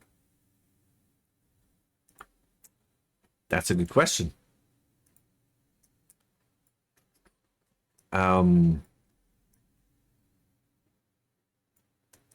A lot of funny things just still pop to my mind, like, but there's not something that just stands out among them.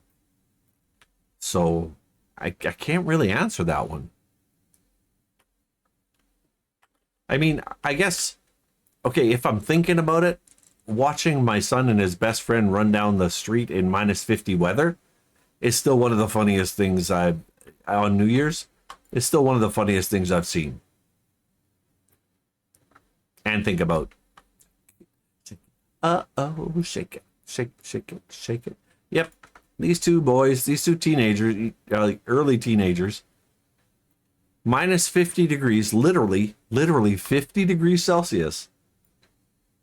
And stripped down to their shorts and ran up and down the street with sparklers on New Year's. You know what to do. That was pretty funny. Yep, 14 or 15, something like that.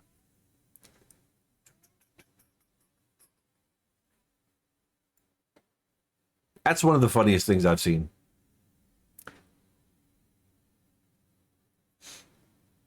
Granted, the boy doesn't fall short of the mark. I mean, that is something that I'd have done when I was young, too.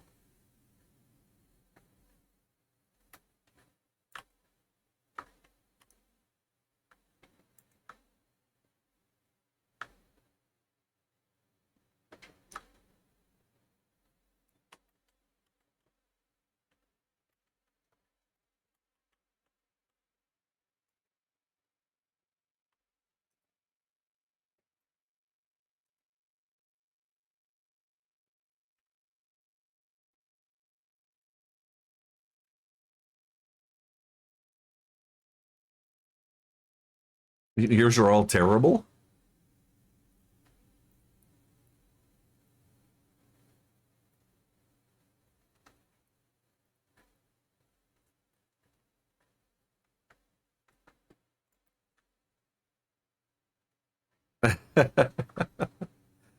Yeah, he's average in some ways, but he definitely does have an above average aspect to him. Yep.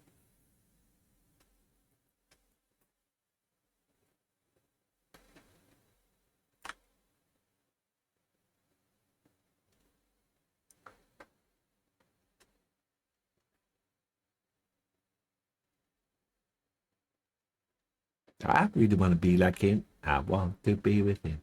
Forget about that. Hats up in the sky. Gonna keep getting down.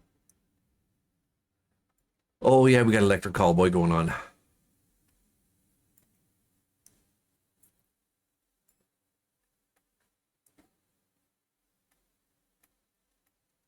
Yours are all terrible. Terrible as in someone got hurt or something? Or what do you mean by terrible?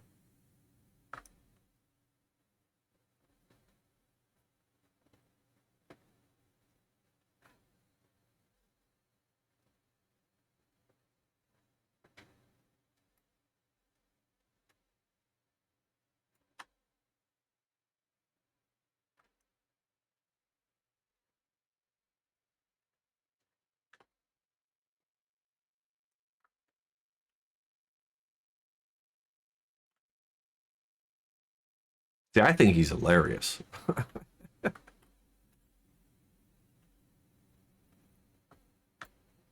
Because he kind of reminds me of me, but with the freedom to be actually choose memory. Yeah.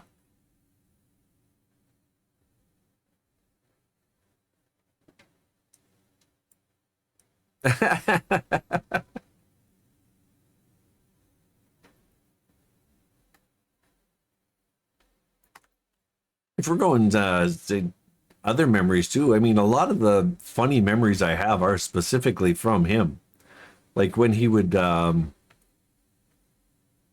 had at a young age, fairly young age, we gave him access to the internet and the ability to upload his own stuff to YouTube. So there's a lot of videos where he remixed some songs and made his own video to it. So he was creative too from a young age and having fun. And every once in a while, I like to bring those up just to have fun, and remember them. He hates them. I'm not sure why he hates them. I mean, you got to be who you are.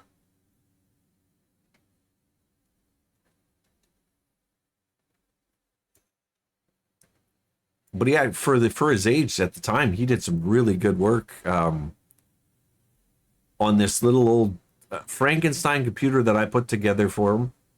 That was barely able to do anything, and he's creating videos on it.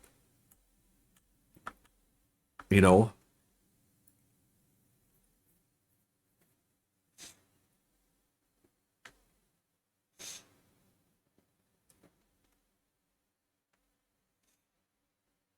We can still see those videos today too.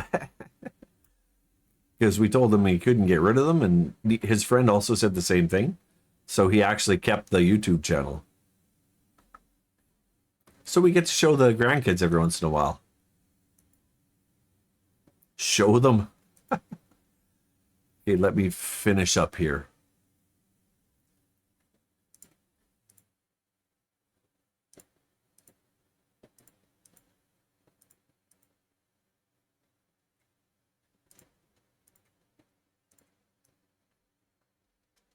What do I have left to do?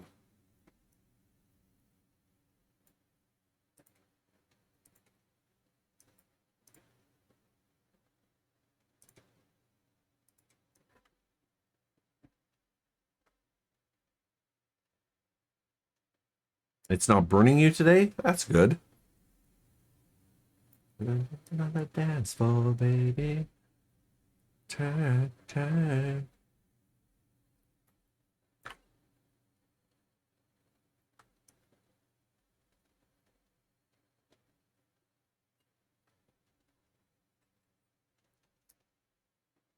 It got sunny since I went out.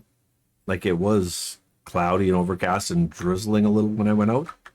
And I was like,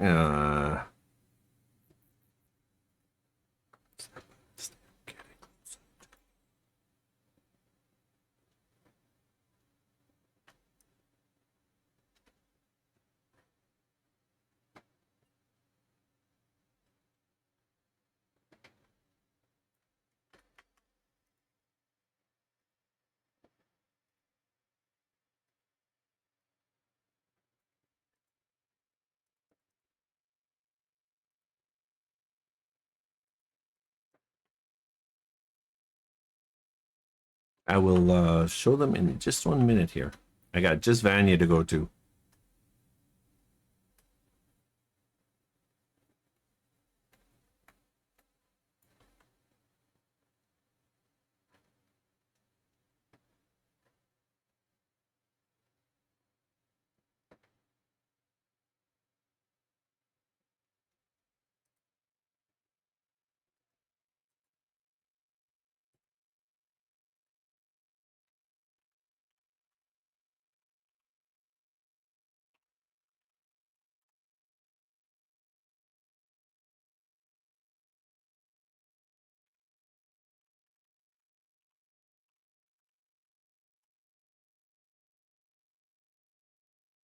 Can I even find his page anymore? Stop using caps lock, dick.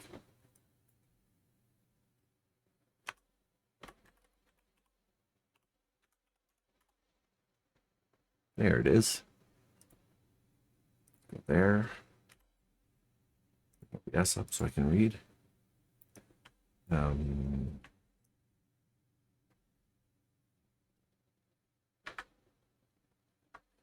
Just about done.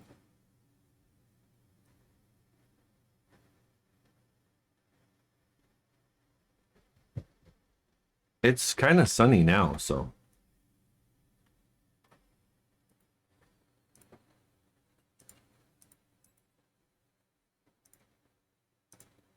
I'm gonna have to get some lake fish. I think that was my last lake fish.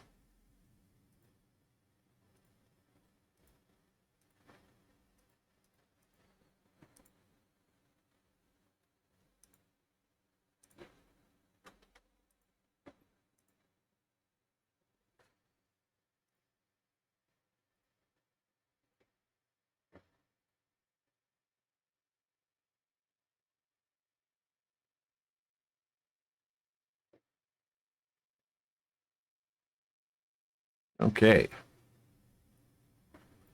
Bring me over here. Let's pause you because you're.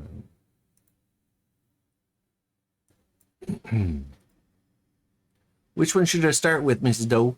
Which one should I start with?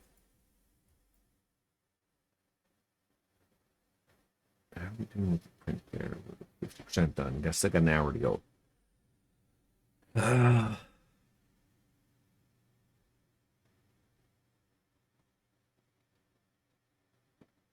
So let's start with the unofficial video. I don't know if this is gonna get me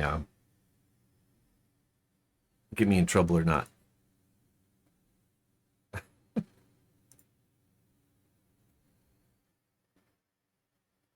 I guess I should put some sound there.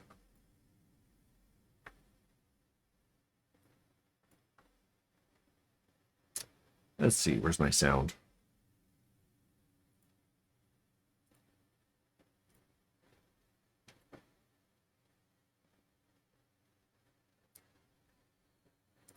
There we go.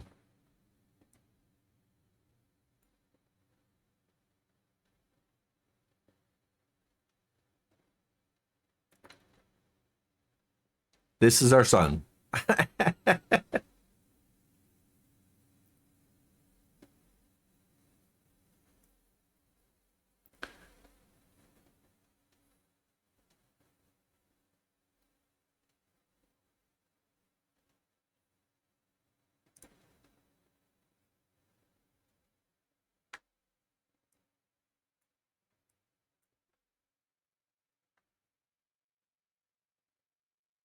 It's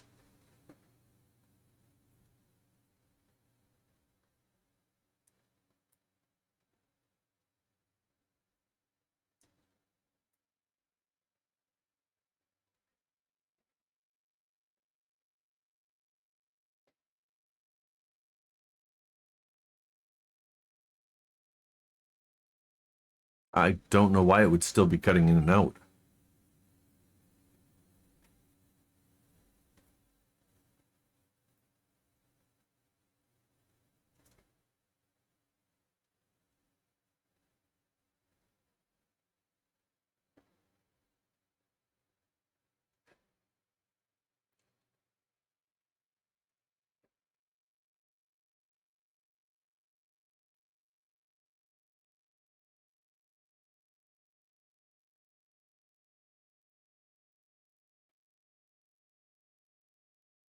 Gangly old dude. I don't know why it's cutting in and out.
That's actually the room I reside in right now, so that's where I am right now. Actually facing that wall, like that wall is right there. So I've taken over his room, and yeah, these are the videos he made when he was a little guy, just having fun, wanted to be creative, you know.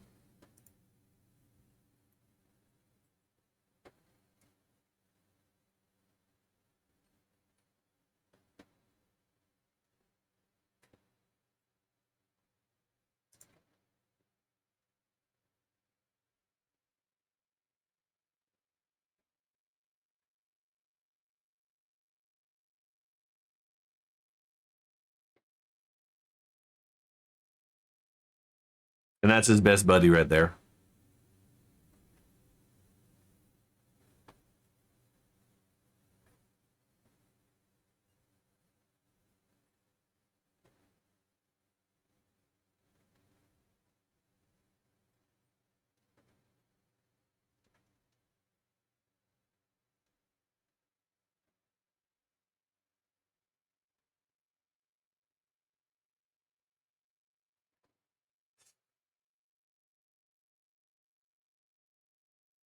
I don't think he had to worry about the pretty face.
I miss this kid too.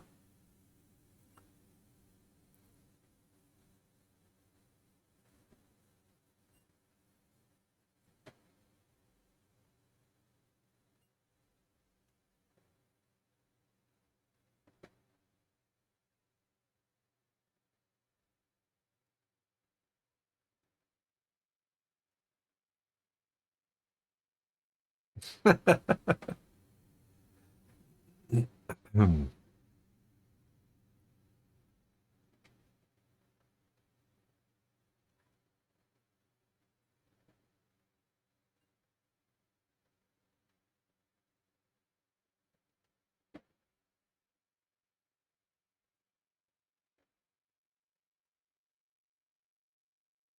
Oh, and there you get a little young Gingy in there too.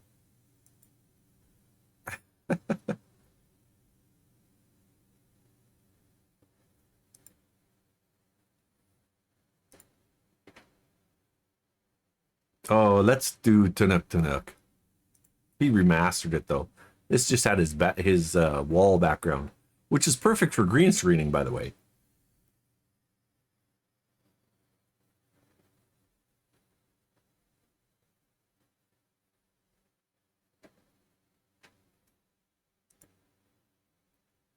Oh yeah, his head was cut off at first. He had to scrouch down to get it.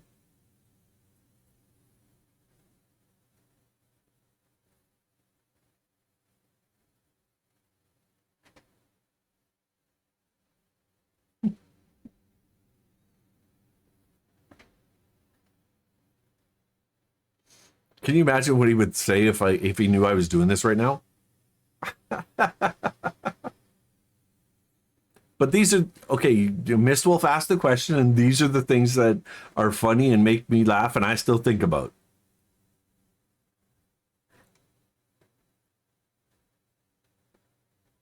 Yeah, I mean, walking in on him doing stuff like this was it was hilarious.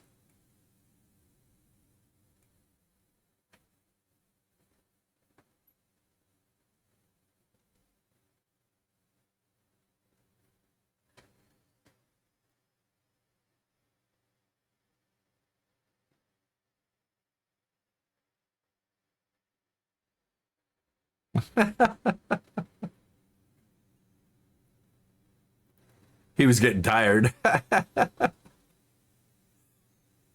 but he went the whole video. He did the whole song. So one of my favorites that he did was his Numa Numa video.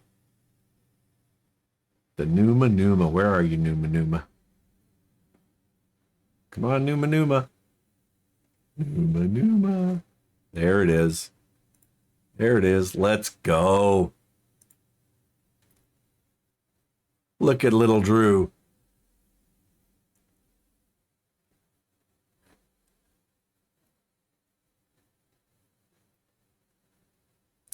This was his first, yes. Now, dig this. He did it while he was listening to the song live, and he didn't like how it matched up. He was a little behind the music, so he took the video and redubbed the music and put the music back over top of his own video because he didn't like the way it sounded in the first place. So, and what is he, like 8 or 9 years old here? So, and he's doing this all on his computer, learning it himself.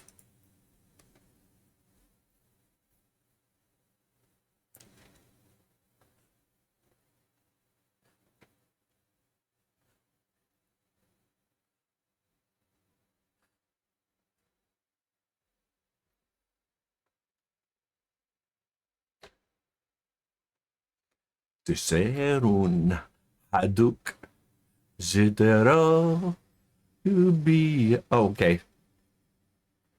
Fettuccine. Hello, hello.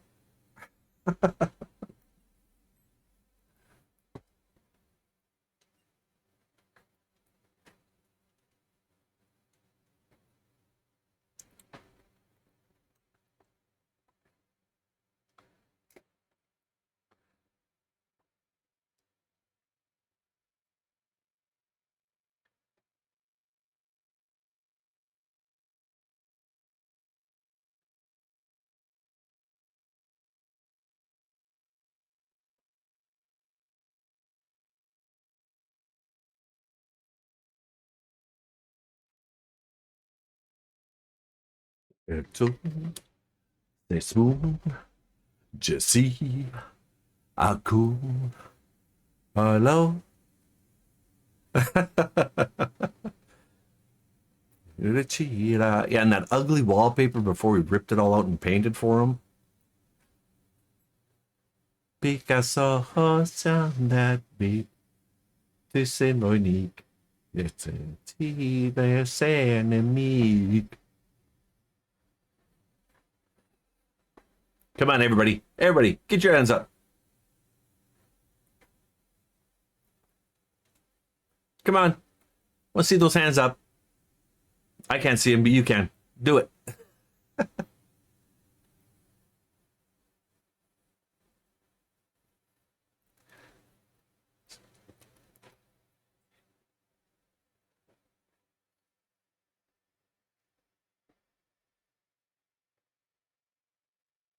Good job, kids.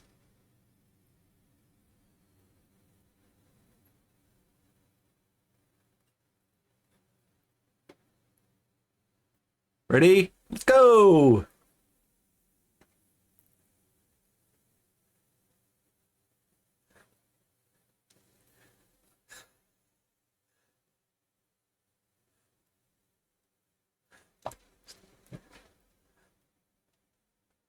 Numa, numa, eh.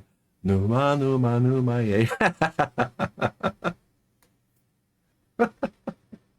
Oh, he was such a fun kid. Sa, numa, numa, eh.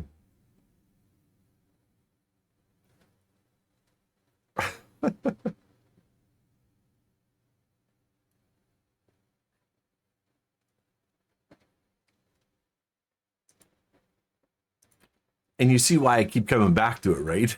Because this kid was, he had fun. He just had fun, right? Yep. He did he did some weird stuff too. Like he did if he had a clone and then we bought him a bass guitar and he learned how to play the bass guitar and started working on it with himself. But I mean, let's be honest, his best friend was just as crazy as he was, right? We're out bowling.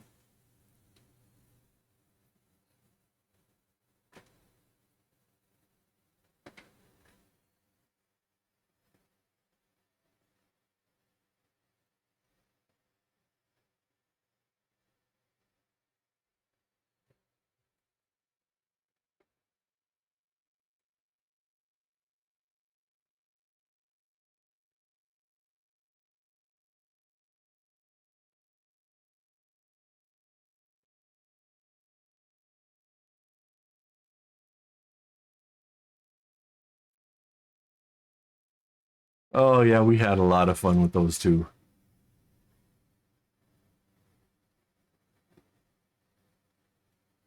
They were quite the pair. Like I mean, he even did a rest in peace to Delicio Pizza, which stopped presenting in Canada. I mean,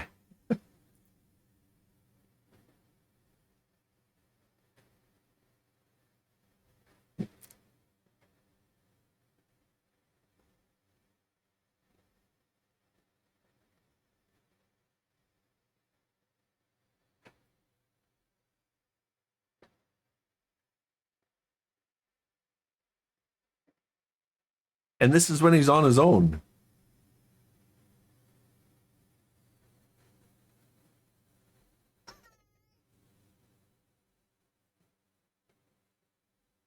Yeah, when he went moved out, he still did some.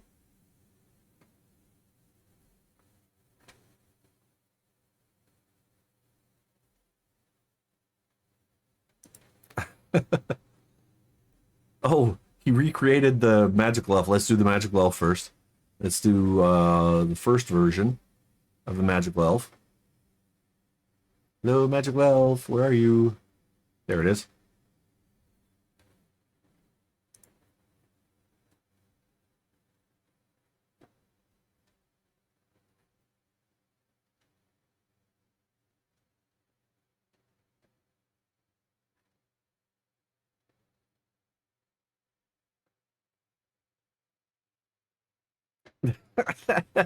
I have no idea where they came from. I don't know anything about it.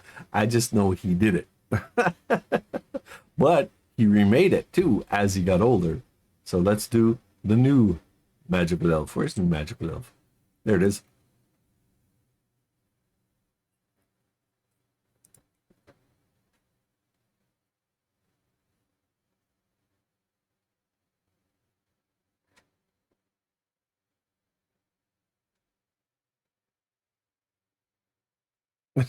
He looks so impressed with himself.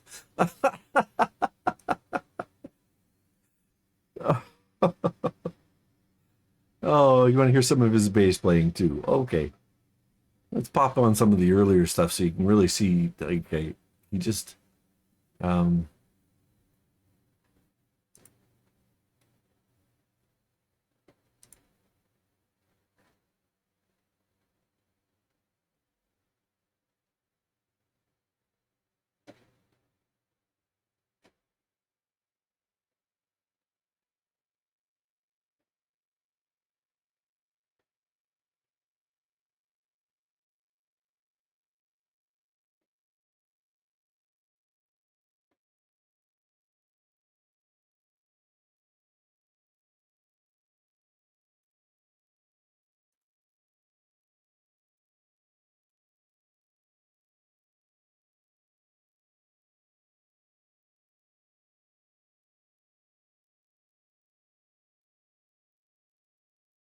oh yeah, it doesn't want to come in right.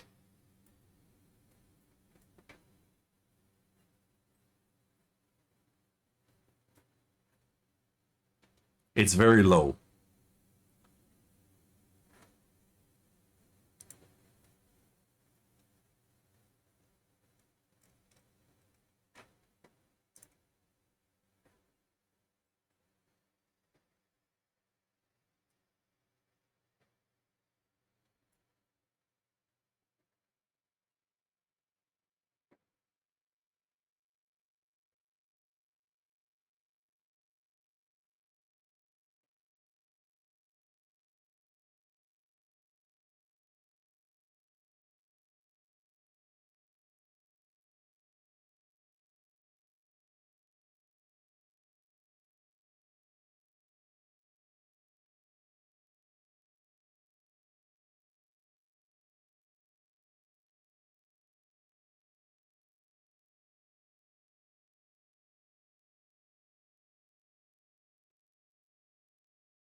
Oh, he's trying so hard and he's doing such a good job for just learning it.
But you get the idea there. He's rocking out, learning bass, doing all the things, having fun. Oh, sorry, I put that away again.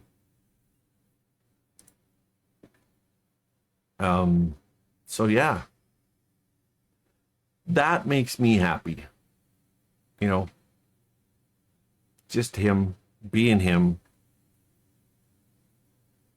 You know, even with his psycho moves.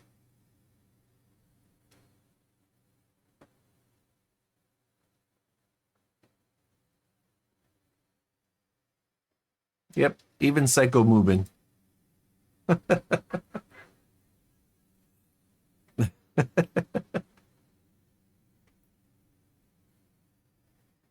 Play that one again.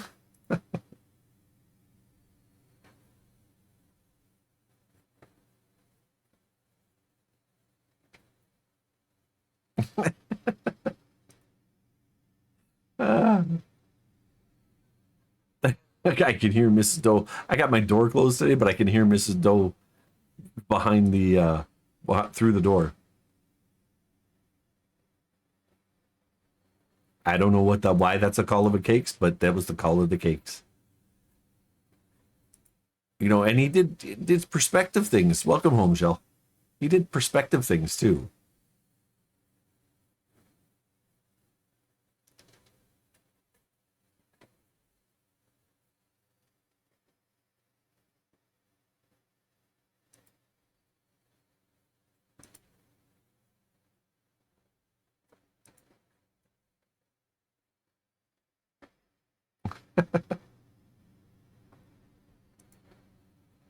I don't even know he knew which field rations were, but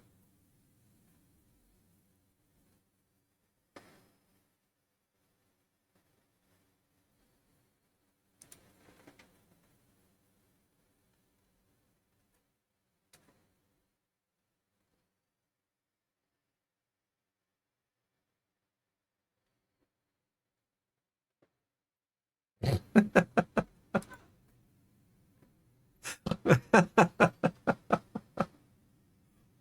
think I might have startled Mrs. Doe there.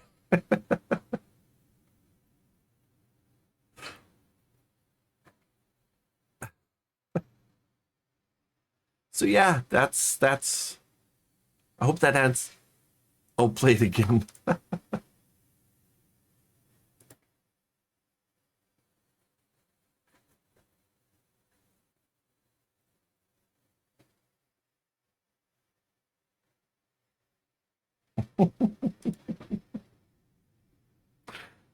There you go.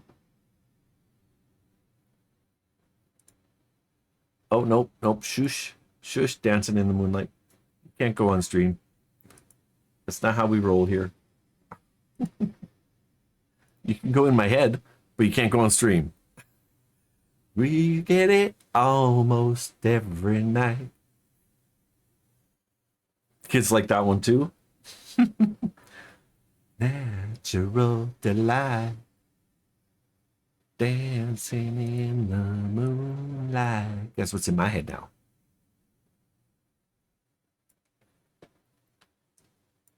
Alrighty, move you guys back over here. I'm gonna rename that. Oh, let's get this out of the way. There you go. We're back. It's breathing warm and bright. It's such a fine and natural sight. It's dancing in the moonlight.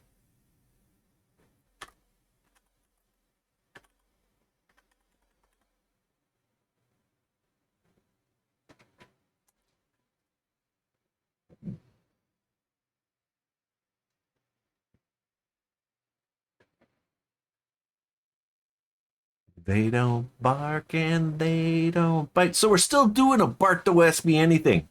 So ask me anything, people. What do you got? Hit me.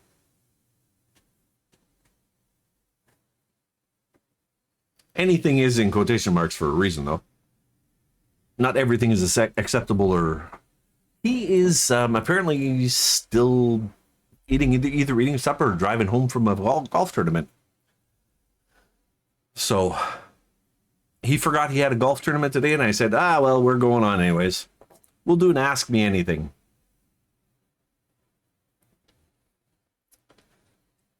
It happens. I mean, life is...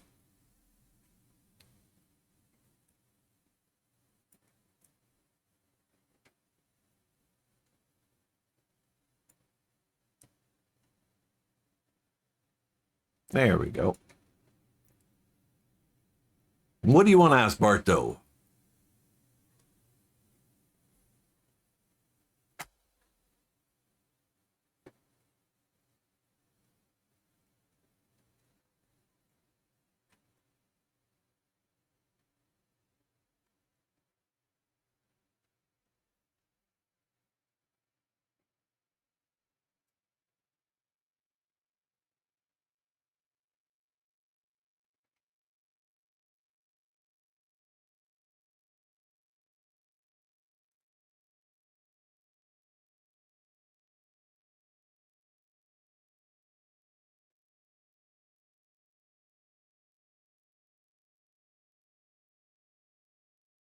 Just getting home to relax? Yeah, I get that. Oh, I think I turned that the stream mix down just a little bit. So let's pop it back up there. There we go. Now you should be able to hear me better. Test 1, 2, test 1, 2, test 1, 2. Yeah, there we go. Now that's a fun.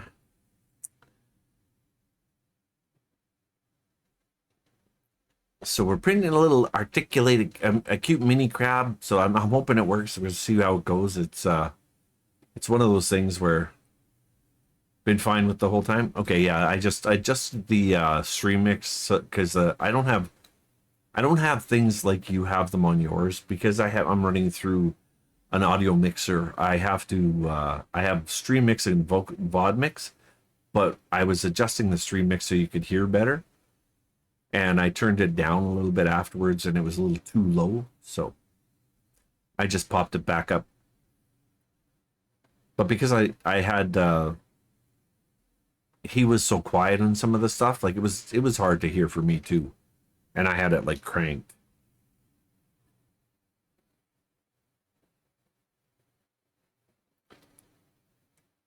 So who else is out there? Who else got a question for me?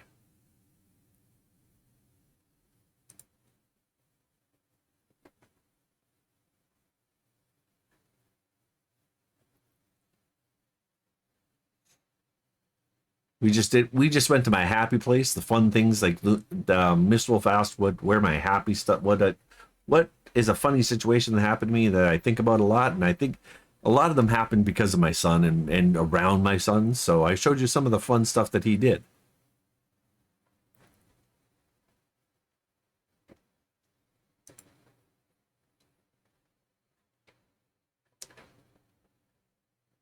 What's the talk about? The talk is about asking Bart anything. Ask me a question. What do you want to know? And now don't get simple. Don't my favorite color, it don't matter. My favorite food, it don't matter. Let's get real. I don't have a favorite food and I don't have a favorite color. I like colors for certain things different than other things, so I can't say one color is my favorite color. Yeah, ask me something hard. Miss Wolf asked me the meaning of life. Didn't know that one. What's the best thing I built in a 3D printer? Oh my God.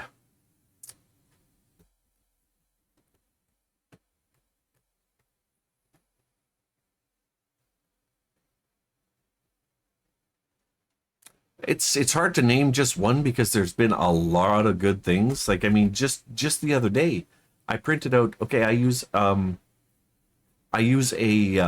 safety razor, which is an old school safety razor, which has the blades on both ends. So I have the replaceable blades, right? Oh, we got to change this because we're not having that. One of the things I printed was and space saving, and it really helps me because I can just pull the blades out one at a time rather than having to dig through a box every time I need a blade. I made Lynn, can you grab it for me? Let's just show that. That's one of my favorite ones. The shelf over the um, kitchen cupboard that holds both the spray bottles and the and towels and hangs on top of a cupboard door. Love that. Getting the um, getting the cutting boards out of the drawers and standing stacked. Love that. There's so many functional prints that I've done that I love. My favorite print, honestly, I still think this has to be one of my favorites though. Booty Dough. This was just a wild print. Like Booty Dough, she a wild print. I'm the last man standing up against the wall. Oh no, not that one. I just wanted the one, my razor blade one. But that's okay. Now that you're here, actually that's a great one. But I just wanted the razor blades. I was trying to make it easy on you. Like this fits over our cupboard. It's perfectly fitted over the cupboard. Holds the towel on the outside and spray bottles on the inside.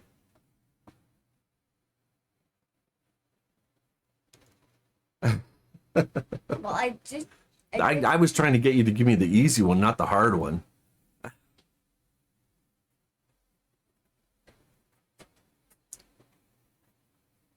Yeah, that's one of my favorite prints. Do I think organized sports are important for the development of children? No. I'm not opposed to organized sports, but I do think that organized sports can be a breeding ground um, for bullying, personally. So no, I'm not necessarily opposed to them, but I'm not necessarily all for them either. Um, some kids are just not athletic, and what do they do without an organized sport? They still develop, right? So, thank you. 1 second. So this is what I was talking about. This has about 2 years of razors in it, and all you do is you pull it out from the bottom, and you've got your razor. That's your blade, and this one, I really like this print. Now I had to fix it because it was a little too wide. I'm trying to get the right angle here. There. Oh, wait, there. So I had to print this little block for the back, and I made it with a bevel so that they would just slide in.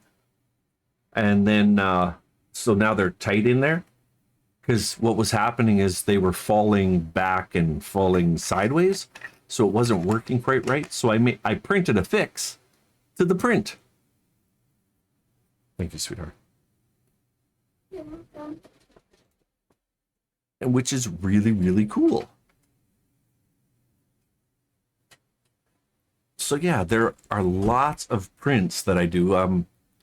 I just did a stand for my Gillette razor too. Like I did a stand for both my razor, my safety razor, and my brush. But I just did a stand for my Gillette razor too. So I mean, there are so many prints that improve your quality of life that you can do. Like I spent all weekend doing prints for the bathroom. Just, oh, Mrs. Lynn, would you bring me Mrs. Doe's brush cup?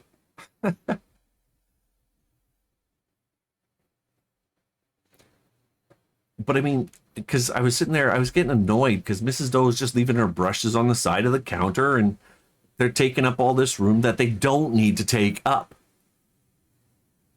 So I said, screw it, I'm making a brush cup and we'll just stand them up out there. If she's not going to put them away, we'll have them set aside a little bit. I don't know if Lynn got the message or not, but it's a nice little cup that has holes in the bottom and a space, and just in case there gets water in it, it's just drained so it stays dry the whole time, right? Fuck you, Bart. Fuck you.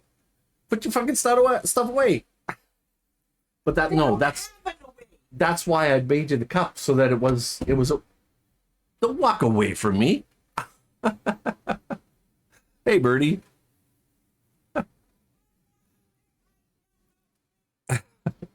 But I made this little cup because they were just it was just a pain in the butt because I'm always moving them, and I thought let's just have a little cup there. If she's gonna leave them out, I'm gonna make some place for her to put them away, right? So I did.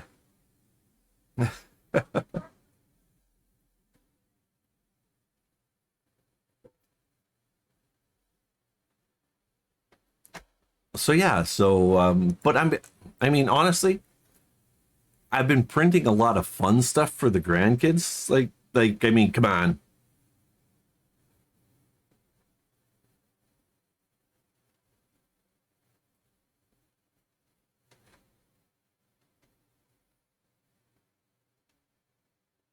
Who doesn't like a nice hand puppet? Oh hi.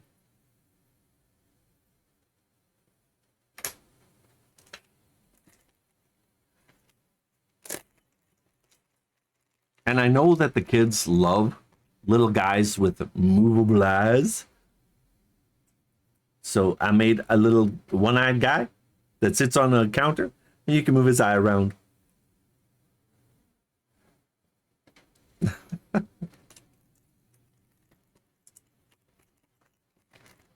So I mean, as much as the useful prints are awesome, sometimes you just need a little levity in your life.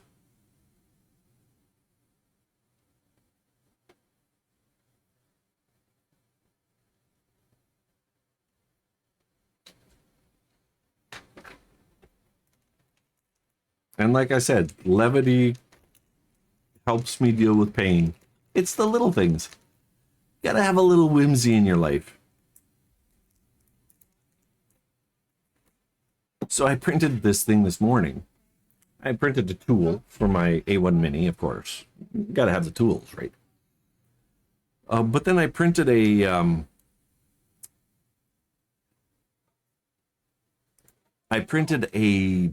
bottle opener.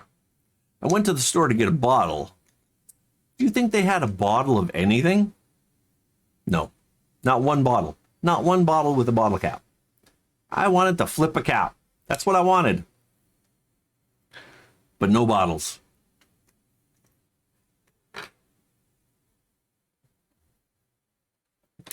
But let's get deep.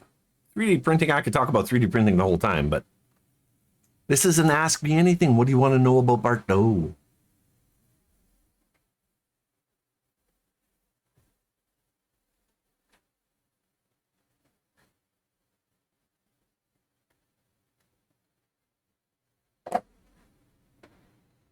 I mean, I imagine Darts is going to be home soon. And it's almost time to leave, but oh. 6:14 just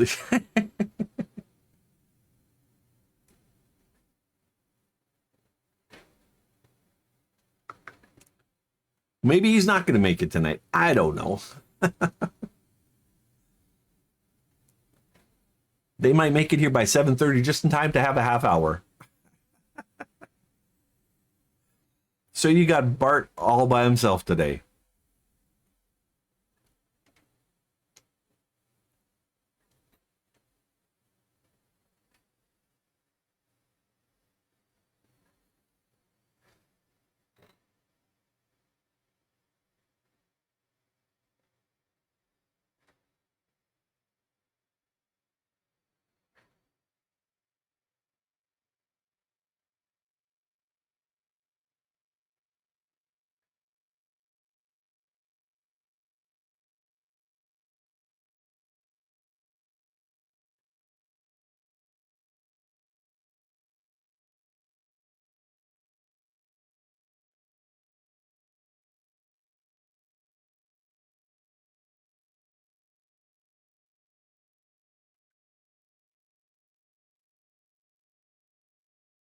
Oh, a happy early birthday, Birdie.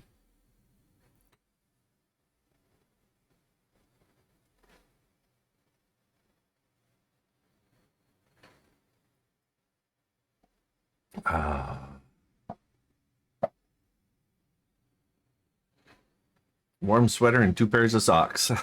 There you go.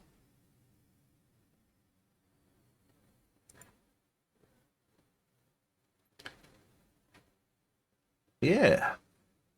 Today's the 17th. Friday is, I don't know, time is optional. Oh, I hope so. I try to have fun when I do it. What is Friday? Oh, it's Monday. That's like a week away, Birdie. You got to celebrate all week.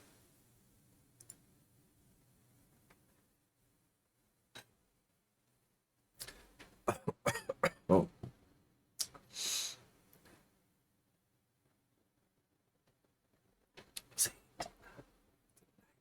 Oh, you can kind of see him. His smiley face there.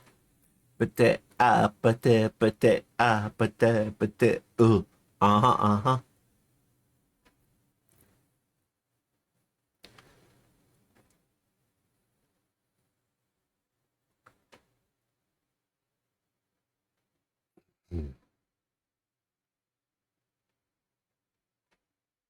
Okay, come back, girl. What's up?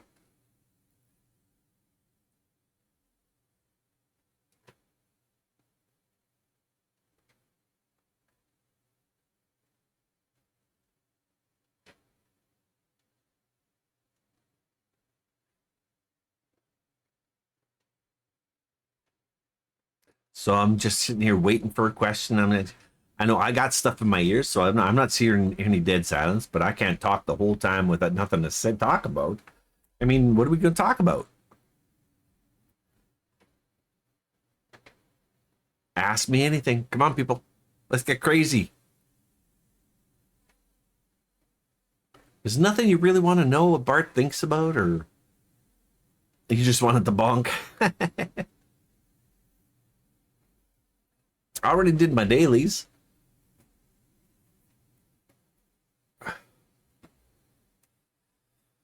Don't you want me like I want you, baby? Don't you need me like I need you now? See, I'm partying here. Bart. I didn't even hear the answer to the question I asked. Which question was About that? organized sports. Oh, I did answer it. I know. I heard Okay. the beginning of it, but I didn't hear the Okay, rest. I'll answer it. It was so short. There was no discussion. Right? Nobody said anything. Disagree with me? Agree with me? Okay.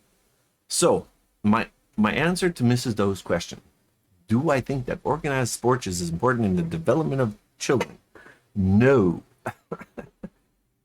And it's pretty simple. I mean, you have children that are sports inclined. They have children that are musically inclined. You have children that are neither. I mean, do you base child development based on one thing rather than another? There are people who children who do not go into organized sports who develop just fine and go on to play sports later. So it's not a matter of the organized sports per se. Organized sports is there as a stepping stone. It's there to encourage the children if they want. It's not there to to aid in their development in any way, shape, or form. I think they'll develop fine without organized sports. I think it doesn't matter what they're into. Oh, that's a good question. I think it's there to facilitate those who want to use it, not for everyone to use to further development. Development comes for which comment?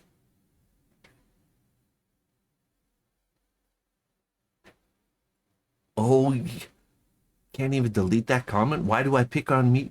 I pick on Misha because it's fun. Misha opens himself up to being picked on, Shell. Misha is he knows I just tease him. Like, I mean, like, he did smell like beef and cheese though, and I'm gonna say that the person who graffitied his water park called it.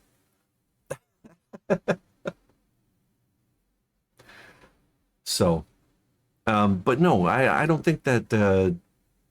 I think that organized sports can be a hindrance to some people too. I don't think that organized sports is necessarily important in the development of children.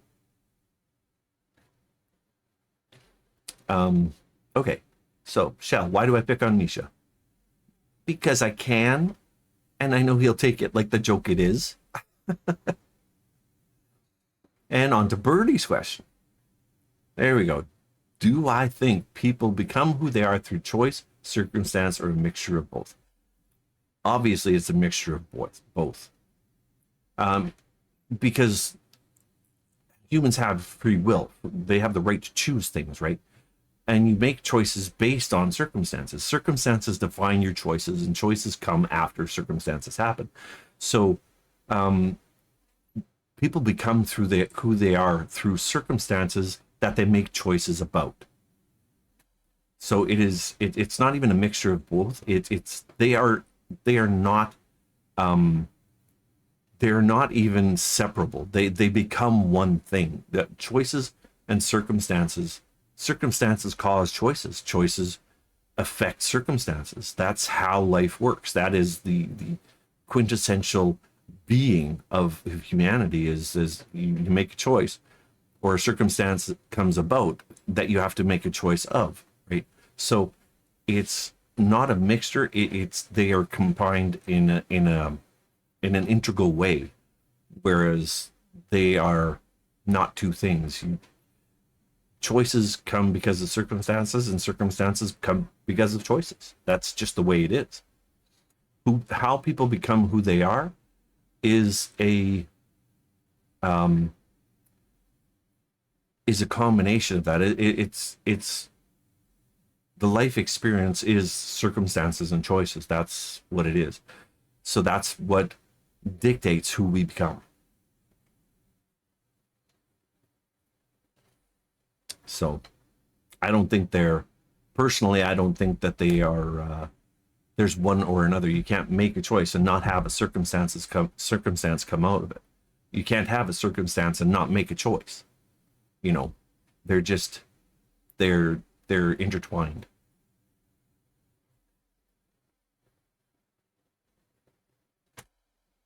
It's like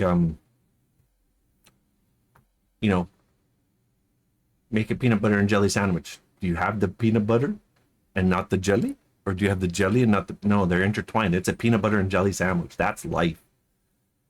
Choice and circumstance.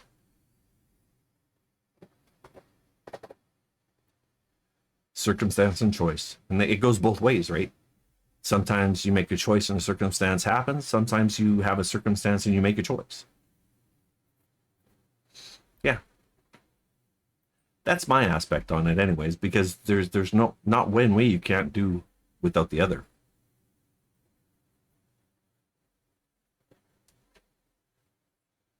I think some choices create circumstances, some don't. It's one of those things where, yeah, you can't separate them. So I hope that explains how I think.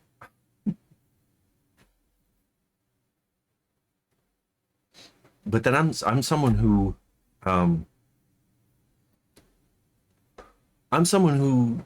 doesn't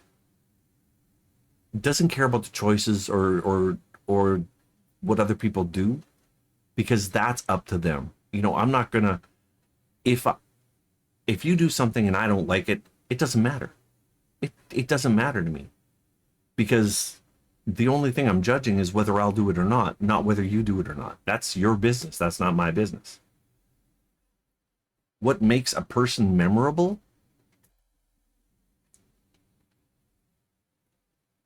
For me, it comes down to personality.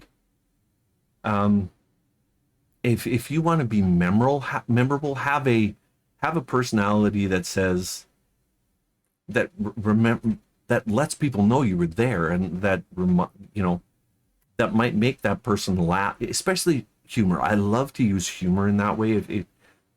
If I'm trying to make an impression, I'll try to use humor. Because I find that most people remember people who make them laugh.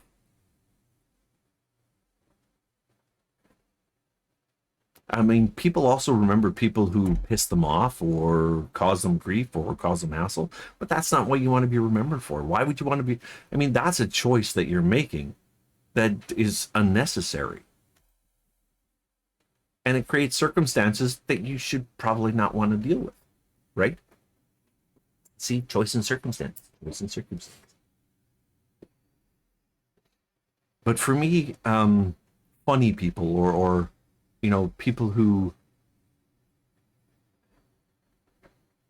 make me think.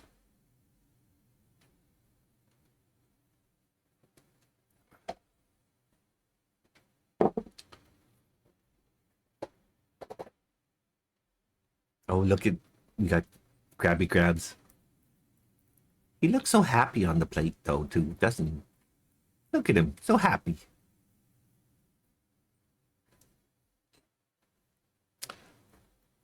I have no idea what I'm going to do with him yet. I just wanted to print him.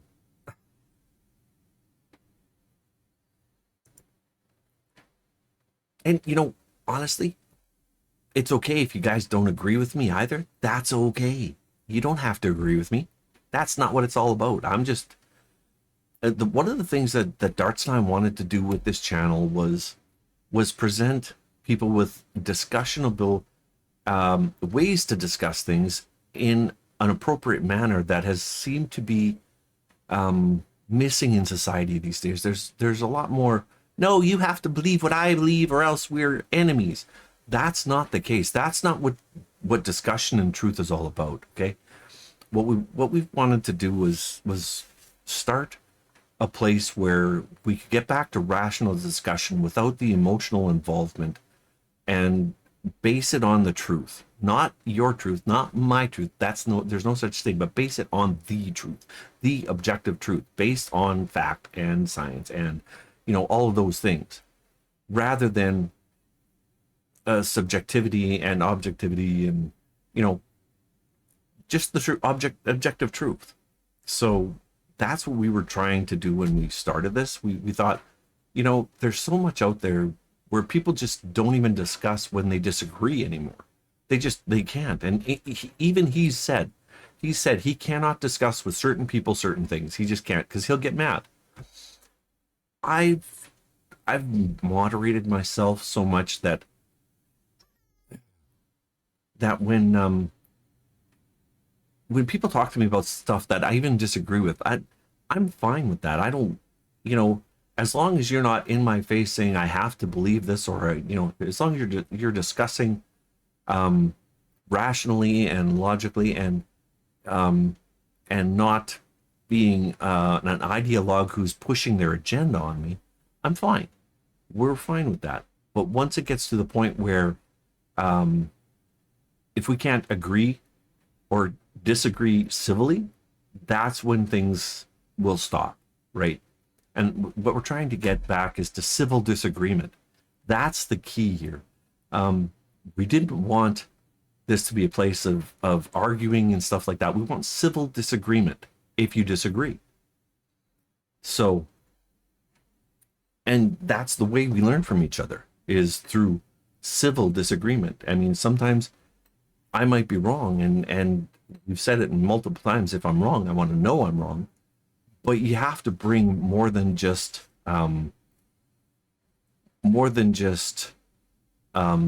because you're wrong to the table, and that's what a lot of people are doing. Something I've changed my mind about as I've grown older, and I think we touched on something a little bit about that about 5 years ago. What's different? I think Miss Wolf asked what do I believe different than I do 5 years ago. I've changed my mind on government, on the role of government, on the use of government, on the necessity of government. That's what I've changed my mind on as I've grown older.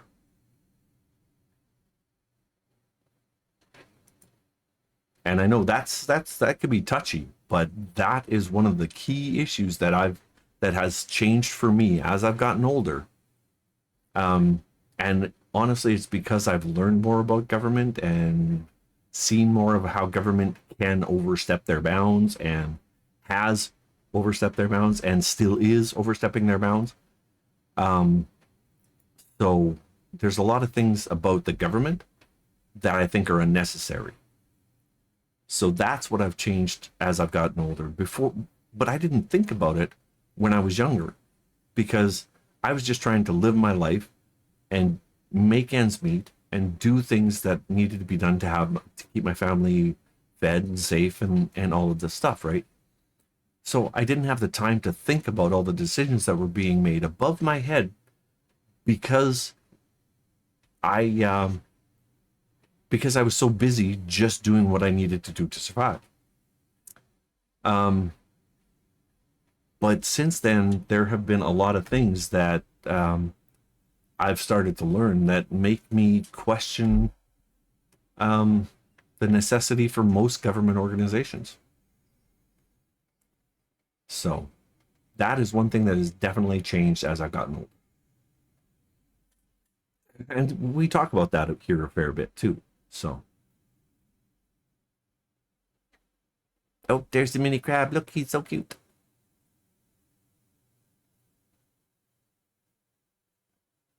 Do, do, do, do, do, do, do. There it is. See?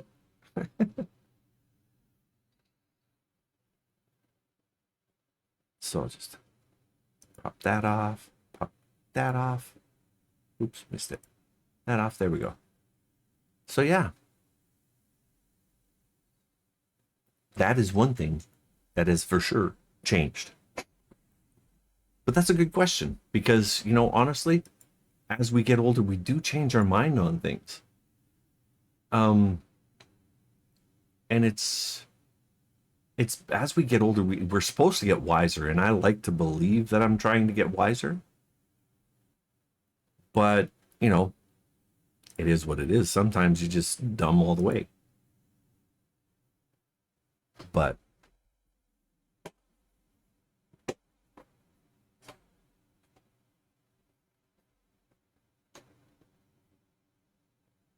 what happens when you're younger, when life happens?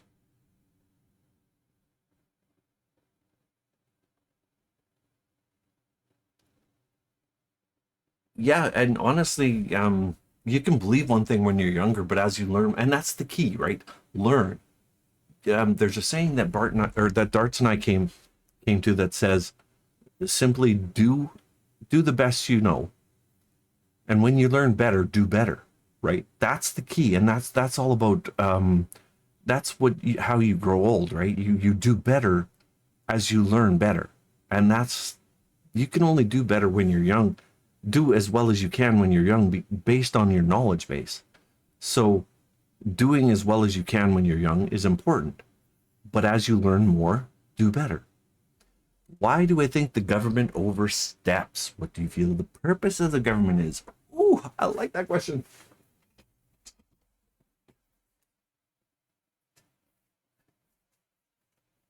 Just gonna pull that plate off, let it cool down on my desk here. And I actually have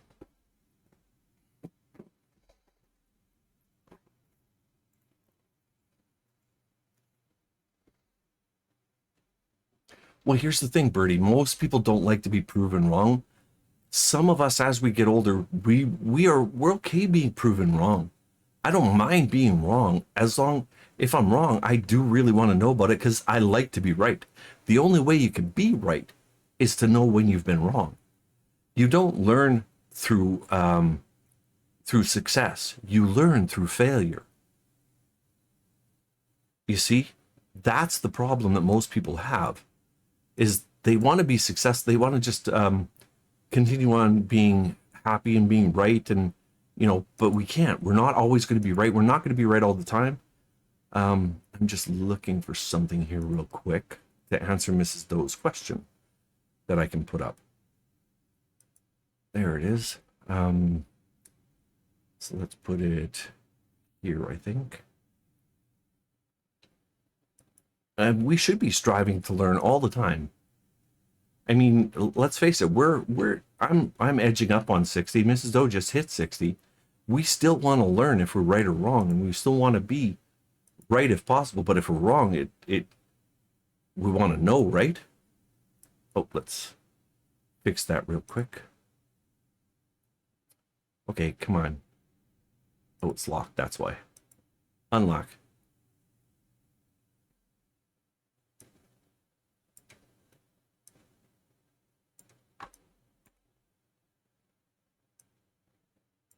Milton Friedman said this, and I agree wholeheartedly with him.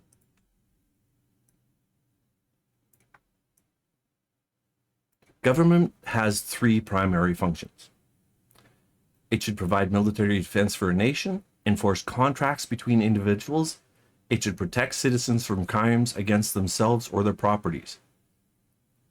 And here's the problem. When government, in pursuit of good intention, tries to rearrange the economy, legislate morality, or help special interests, the costs come in lack of efficiency, motivation, and loss of freedom. Government should be a referee, never an active player. This is 100% how I feel.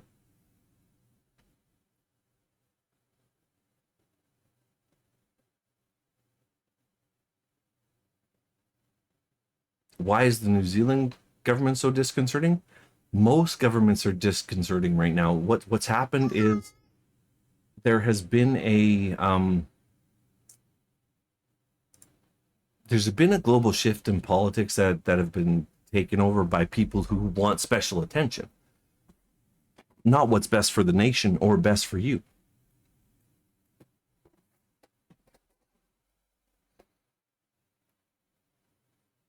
Yeah, and I can't say about the New Zealand government specifically because I don't know a lot about foreign governments. So I basically, because I can't vote there, it affects the world. All governments affect the world, but because I can't vote change there, I have to pay attention to where I can vote for change, where my voice can be heard.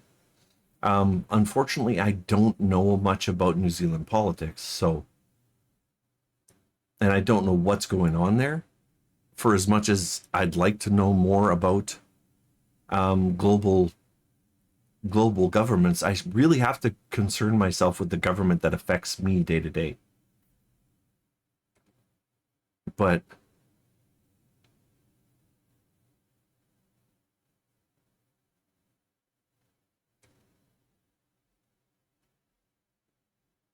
yeah, and here's that's the thing. I don't know how your parliament works,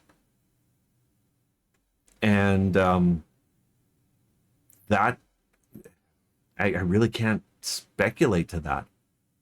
But in general, I think Milton Friedman here addresses the issue that it is incumbent upon all governments to, regardless of where it is. A government has three primary functions.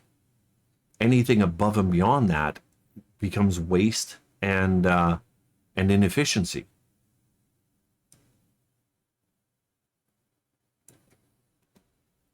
And especially when they try to regulate morality, let's be honest. Right now, we have a bill that is coming into play in Canada.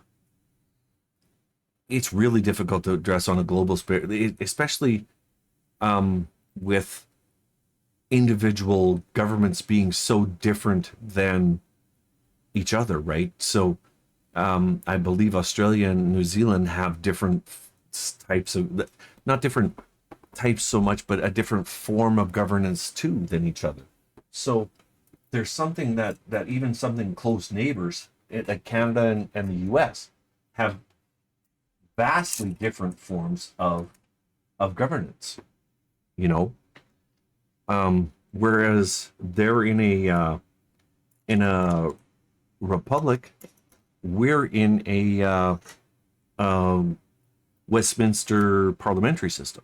So it's very, very hard to comment on other political systems when the only political system you know is your own. And that is, I'll be honest, that is technically the case. I do understand, because our closest neighbor, and it does affect us. I do understand their system better than other global systems, but that's because they're in direct relation to Canada. So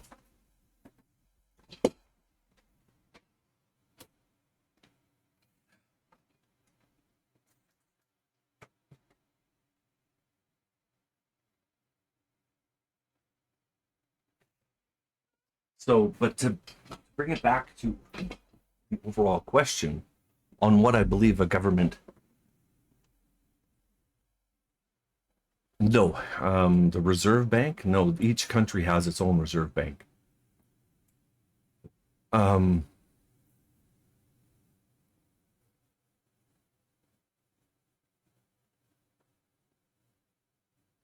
and then you have things like what's going on here. Specifically, we have a government who's trying to create instability in the opposition, who's not in power, so that they can maintain power. You see, politics are devious. They're very underhanded, and that's why I think people need to have a way to say no to government. They need to be able to say government has gone too far. We can't continue this without it being a revolution, without it being a going so far as to the citizens taking up arms against the government. There needs to be a check and balance in place that allows the citizens who are being and let's be honest, they're not supposed to be ruling us. They're supposed to be leading us. And that's the problem. Most people who are in power now want to rule over rather than lead. So we need a system that checks and balances the citizens' rights, which now most countries have a constitution or a form of like for Canada, it's the Charter of Rights and Freedoms. Now the Charter of Rights and Freedoms were violated. Okay.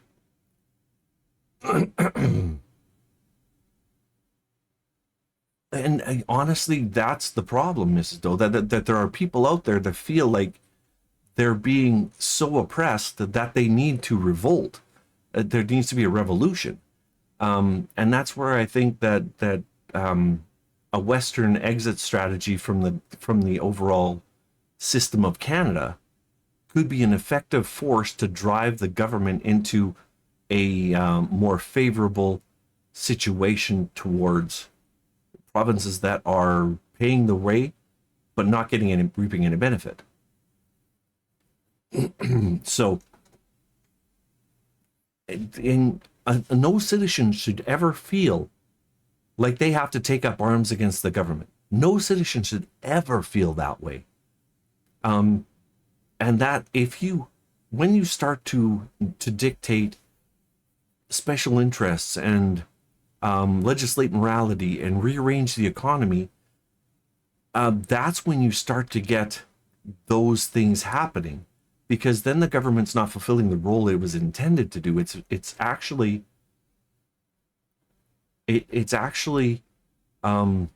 fulfilling. It's picking winners and losers. It's choosing a side. And the government, like it said, should not be an active player. It should be a referee, like Milton Friedman said. And I'm going to leave this up here because it's a brilliant quote, and I think he's absolutely right. And I came across this one day, not long ago, but it's not something I haven't said a million times before myself in a different way. But I just think he was more succinctly verbose in it. He put it across better than I could in less words. So it is scary that it could happen, but I don't think it's going to. I think there's going to be a shift, and it has to come, because if it doesn't, there's going to be some bad things happen that I don't want to see happen. And that's not how you run a country. That's how you run a country to the ground. I mean, there's a lot of jokes in the U.S. specifically about Canada becoming the 51st state. That in itself although it was meant as a joke, and the fact that people didn't understand he was being, yeah, you got to understand who Trump is. He's kind of an asshole. So he was making an asshole joke, but it was still a joke. So yeah, although it's a joke, it could be a way of fixing Canada. To be honest, you know, that in itself could you know, because there are provinces that would be far better off as a state in the U.S. than as a country or as a province in Canada. So that being said, it could be a means to an end.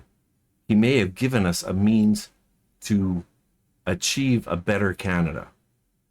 Although one of Alberta for one, Saskatchewan for another, you know, we would be better as a state than a province. So it's one of those things where, and here's one of the things that you're talking about there, Bertie, with the government stability. I don't understand how the New Zealand government works for the voting system, right? Because here we don't vote in the prime minister. The prime minister is voted in by the electorate being being dominated by one party or another. Now, let's be honest. Okay, Canada has a multi-party system. Like, God, I don't even remember how many parties there are, but only one of two parties is going to lead Canada. Okay, only one of two. There's and it is not the blockhead Québécois. Now, forgive me. I do have a bone to pick with Quebec. So if you're watching from Quebec, it's not against you. It's against your government. Um, and the blockheads are a separatist that got federal standings, which should never have happened. They'll never lead in the House of Commons, but they can create havoc, and that's what they've done. Just like the Democratic Party or the Socialists, which also have seats in the House. So, I mean, but there's only one of two parties that will ever truly run the country, and that those are here are the Liberals and the Conservatives. Now, the Liberals are not so liberal anymore because, let's be honest, I'm a classic liberal. I believe, but I also have, I'm a small c conservative because I believe in fiscal accountability, but I don't believe in trampling rights. So there's a lot. I'm a dichotomy. Okay, let's be honest. I'm a dichotomy because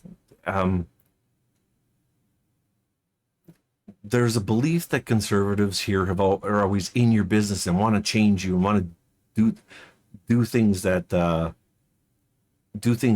will hurt the social fabric, which is a lot of bunk because the conservatives gone to the center of the spectrum now, where the liberals have gone to the left and more authoritarian. And you can see that every day. If you watch our liberal leader, he just won't answer questions. He won't take accountability. He does nothing but travel around the world.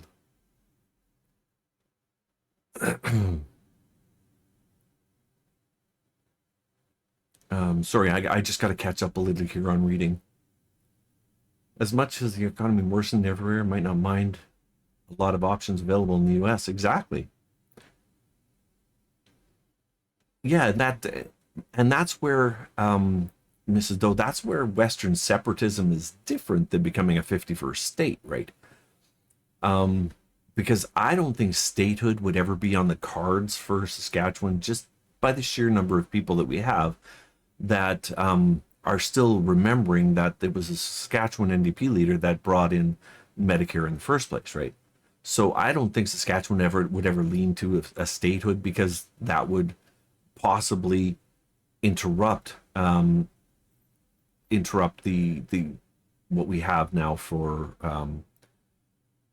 But if we moved into separatism, where we were our own place, that could be different. That could be more acceptable to those leaning left, right? Sorry, now I got to catch up on Birdie because Birdie's writing a freaking book here. Policy fights happening at once. Move on orders legislating is attracting with homeless people, lawyers. Or could affect vulnerable people and young people. A big deal. Yeah, see, and I can't speak to any of that, Bertie, because I don't understand what your government is what kind of controversial legislation they're moving on. I mean, in our country, I can speak on the controversial legislation where if we say something that the government doesn't like, they can deem it hate speech and jail you for 2 years. Um,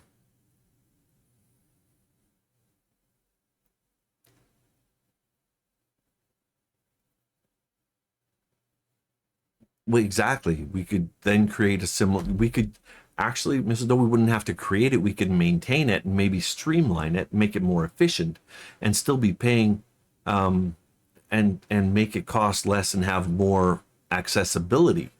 Were we our own entity?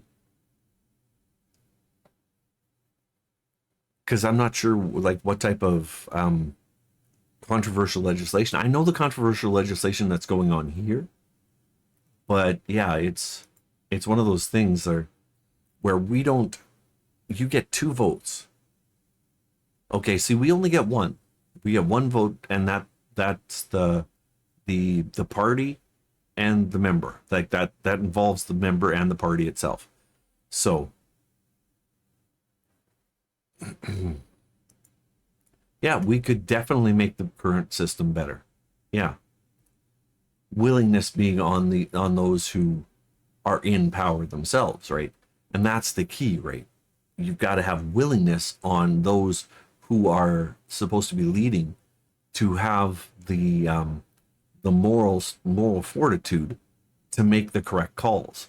And right now we see, as we've seen for the past 11 years, that the government in charge of Canada right now does not have the moral qualifications. They do not have the backbone to make the right decisions, to make decisions that are not in their own self-interest, but in the public interest.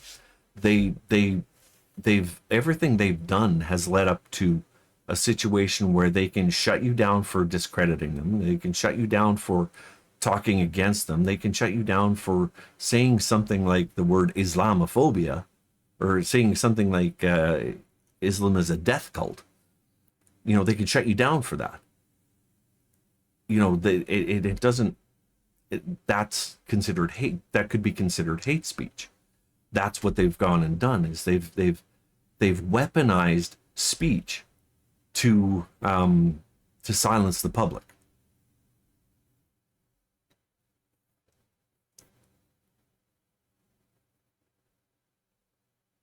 Now, all of these are just examples of what could happen. I'm not saying anything about me particularly. I'm just saying that this is the effect of what they brought into legislation. Party vote is particularly important. Yeah, see, and with our system, it's more simplified. It's that member of parliament is sitting for that house or for that party, and they get the seat, and then the parties do dictate who the PM is the leader of that party, and that party, if they get the most votes or the most seats, they run the government, right?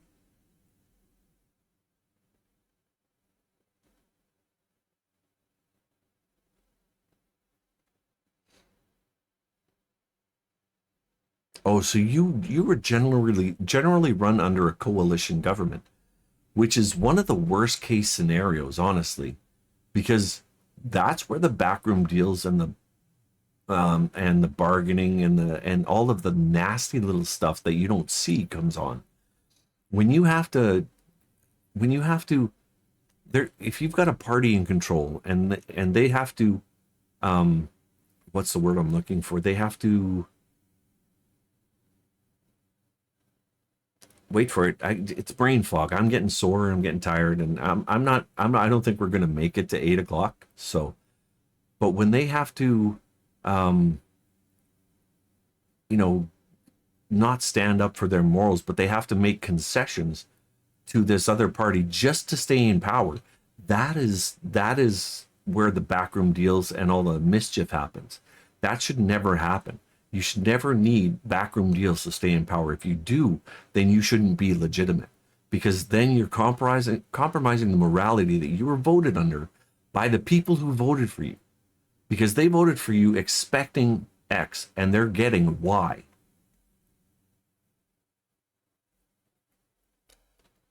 Yeah, I'm starting to feel the pain. So, but I do get into political discussions quite a bit.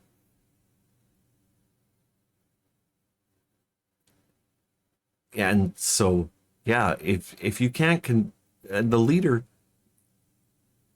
we had the same situation where we had a coalition party under Trudeau, under the last prime minister. For the last couple of years, he had a coalition with the one of the smaller parties. So anytime you have a coalition, you are um, you're not representing those who voted you in. And as a citizen, I think any coalition should go right to a general election. There should be a clear party that's in charge, based on, and if they've lied, if they don't follow through on what they said, they should be immediately sent to an election. I mean, I'm getting tired of all these people giving you lip service and not fulfilling on any of their promises, like for the last 11 years. I'm done with it. I think there need to be a check and balance where parties who lead countries need to, and I'll be honest, I want to go as far as, if you've lied to your constituents, if you've lied to the people who voted you in, you should go to jail for lying. Period. Because you have the ultimate authority to do what needs to be done. I miss the old days where you could ride politicians out on a rail because they lied to you. Let's get back to a little more street justice for politicians. Lack of a better word, street justice for politicians. Don't go into the politics if you don't want to get street justice. Ride them out on a rail, tar and feather them. I'm not saying street justice as in murder or hurt or anything like that, but I'm saying make them pay for not being honorable people. Tar and feather is a great way. I love that one. Let's get back to tar and feathering people who lie in politics.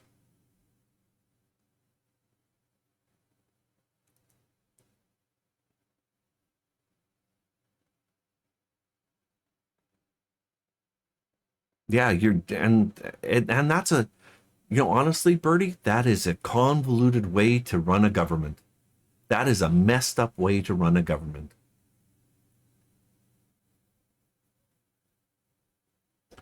If you don't have strong ethics in politics, we need stronger penalties for poor ethic, for bad actors in politics.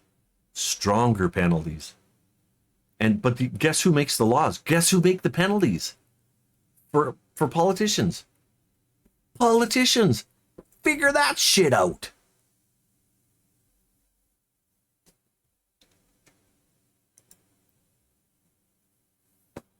Well, Bertie, I think on that alone, there needs to be a clear definition. I mean, there's too much nonsense that's going on around that, where, oh, I can decide that I'm a woman one day and go into the woman's washroom, and even if anybody can decide, even a rapist can decide, oh, I'm a woman today, and go into a woman's restroom. That's nonsense. There needs to be a clear definition, and it's coming to a head, honestly. um it's starting to get um a little more public, especially now. There are two male NBA players that have decided they're women and want to play in the WNBA. So now we're starting to get and you saw it with the Olympics too. There was no clear definition. A man identified as a woman and beat the hell out of another boxer because she was a woman. Men are not genetically the same, and it's especially important in sports to realize that. Um, how you want to identify doesn't matter to me. The fact that you identify as something that you're not and you want to invade a space that's not for you, that matters to me. Because let's be honest, how many women are changing genders to play in men's sports or compete against men or go into men's washrooms? No, they're not, because the likelihood that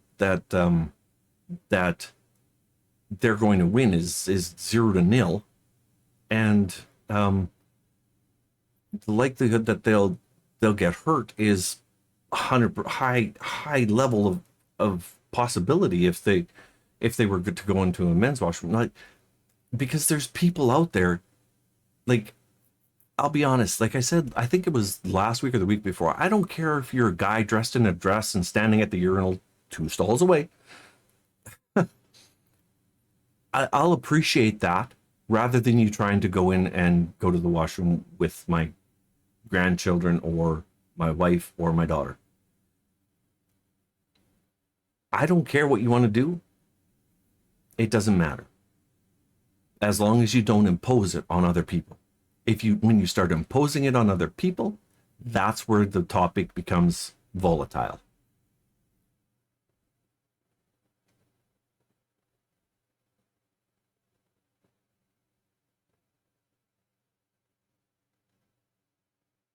Yeah, they decide there's people who want to be cats. I mean, come on, let's be honest. There's it's there's a lot of nonsense now that we don't need to be dealing with. There's a lot of stuff that's much more important. But you look at who brings us into the highlight are people who honestly want a lot more attention than they need or than they deserve. There was, I understand safety, that's fine. But there's a point where, like, I'll protect someone who's like, if there's someone in a dress, like I said, peeing two stalls down from me, and someone were to try and attack them for who they are, I'd stand up for them. That's just not right. That is inappropriate. But at the same time, I don't want my female family members to have to feel threatened.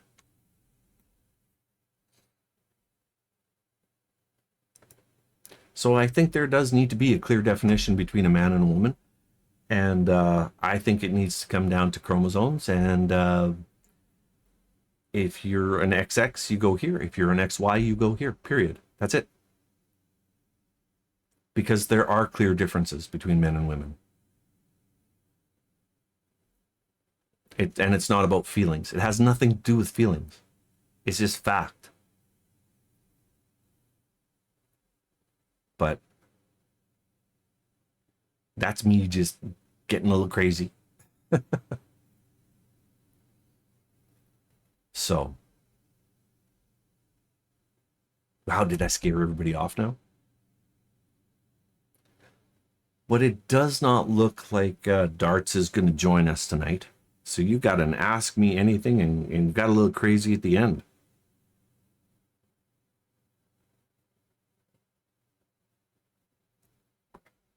But yeah, and that's where I think, Bertie, that's where we're talking about government legislating morality. When they decide, and when they're picking winners and losers and deciding what a man is, what a woman is, what hate speech is, what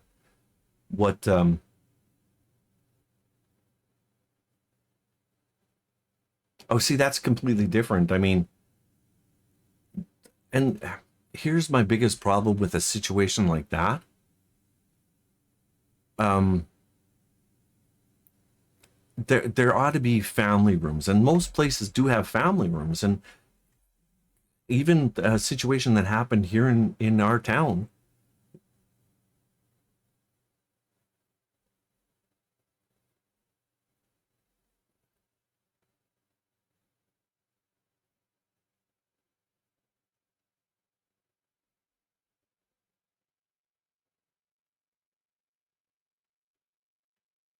Yeah, well, and it depends on how old they are too, because at that point, I mean, it's one of the things where that's a problem within itself, right? There could be more family friendly bathrooms where dad can take his daughter to a bathroom, and that's just understood. But we haven't come to that place yet where you know I agree. I would feel uncomfortable with a little girl coming into the bathroom if I was going to the bathroom with her dad. I mean, but dad could also, shield their eyes. He probably feels uncomfortable too. But to have an adult male around other younger females, it could be younger females. There was an older lady, but I mean, you got to understand that a women's bathroom have stalls. They're all stalls. Men's bathrooms don't um, have urinals. So I understand him wanting to take her into the female bathroom. Um, so, and I don't really see a problem. I would personally, if it were me, I would make it known. I would say, ladies, I have a young girl here. I need to bring into my young daughter here. I need to bring her into the washroom. I mean, it's just about making things more comfortable for the person, for the other people, right? And it is a waste of police time to call on something like that. But family washrooms would solve all of that. Yeah, communication, right? 3 or 4 years old, yeah. Oh, I think yeah, it was wrong for him to call the police on that. Hey, Spooky, definitely, it was. There is a certain situation um where it's inconvenient for all involved, right? But that's where I'm saying communication is the key. You know, there's got to be a way to do things to make it feel more comfortable for everybody, right? And that's the key. And I think maybe he just assumed people would understand. And being a woman's room with all being stalls, I mean, I don't know. Do you girls leave the doors open when you go to the bathroom in a women's room? Because I know guys wouldn't. Some do, really. Okay. See, and that's where just a simple call out saying, um, ladies, if there's anybody in there, if you wouldn't mind closing your stall, I need to bring my daughter in. She's young and I'm alone with her. And she would rather not use the men's room. I get that. So, but that again, I think that could have been solved with communication rather than um, rather than anything else. And in an age where that's lacking, I can see why it was blown out of proportion. You've seen more than you wanted to? Oh my God, no guys, no guy is going in there and shitting with the door open. I'll tell you that right now. Because that's really where you go. You go to shit, and that's yeah. My counterpart wasn't able to be here today, so you got an Ask Bart anything, and we getting real. Yeah, and I'm only going to be going for a little bit longer because he's not going to be. I don't think he's going to make it tonight, so we're just gonna. It's going to be just the Bart show tonight, and I'm about done, almost done. My pain is getting over the top here, so um, yeah. So if you have a question to answer before that, like I said, and I think, Bertie, I think that it comes down to something that is a common theme on this channel is communication. Yeah, exactly.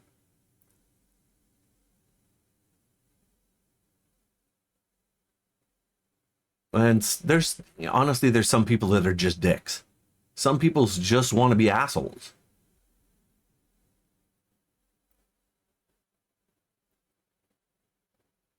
Men's bathroom are easier to clean, really? Wow. You would think that the fire hose sprayers wouldn't be so. Well, and I do too, but I'm at the point where you can't let it affect you. Um you have to if I'm in a situation, I'll react to the situation and I'll try to use logic and common sense and try to, you know, fix the situation. If it comes right down to it, I'm going to tell someone, I'm going to tough love them. I'm going to say, don't be a dick. Can't you see this dad's just trying to take his daughter to the washroom? Don't be an asshole. And I will be that guy. But there are different situations in that too.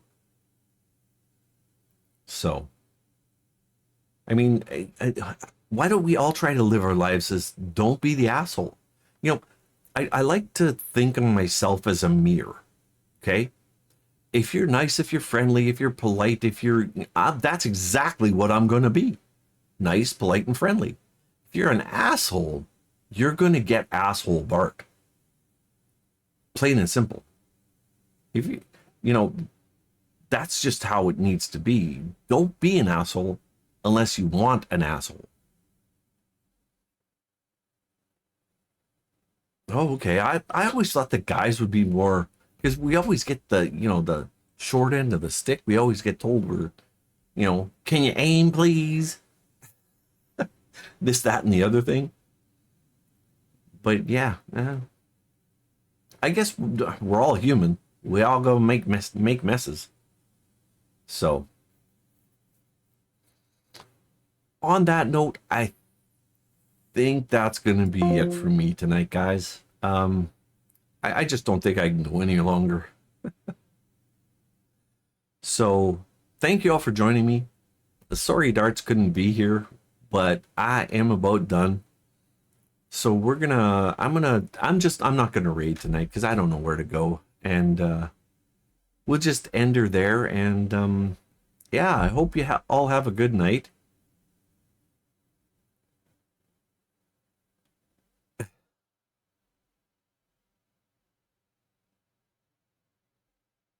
Oh, I've met my share of Kevins too. And why are you parking in a handicap zone? You don't look disabled. Dude, look isn't everything. I need to open my door fully to get out because I only have one arm to work with.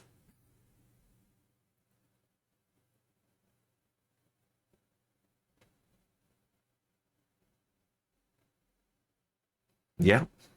So, anyways, have a good night. Be safe. Have fun. Try not to let too many Karens or Kevins get to you. And until next time, hopefully Darts will be here. But we will see you soon. So I'm going to just leave it there. Let it go to the end scene a little bit. And I'm going to wish you all a good night. Or a good evening for us. Or a good whatever it is for wherever you are.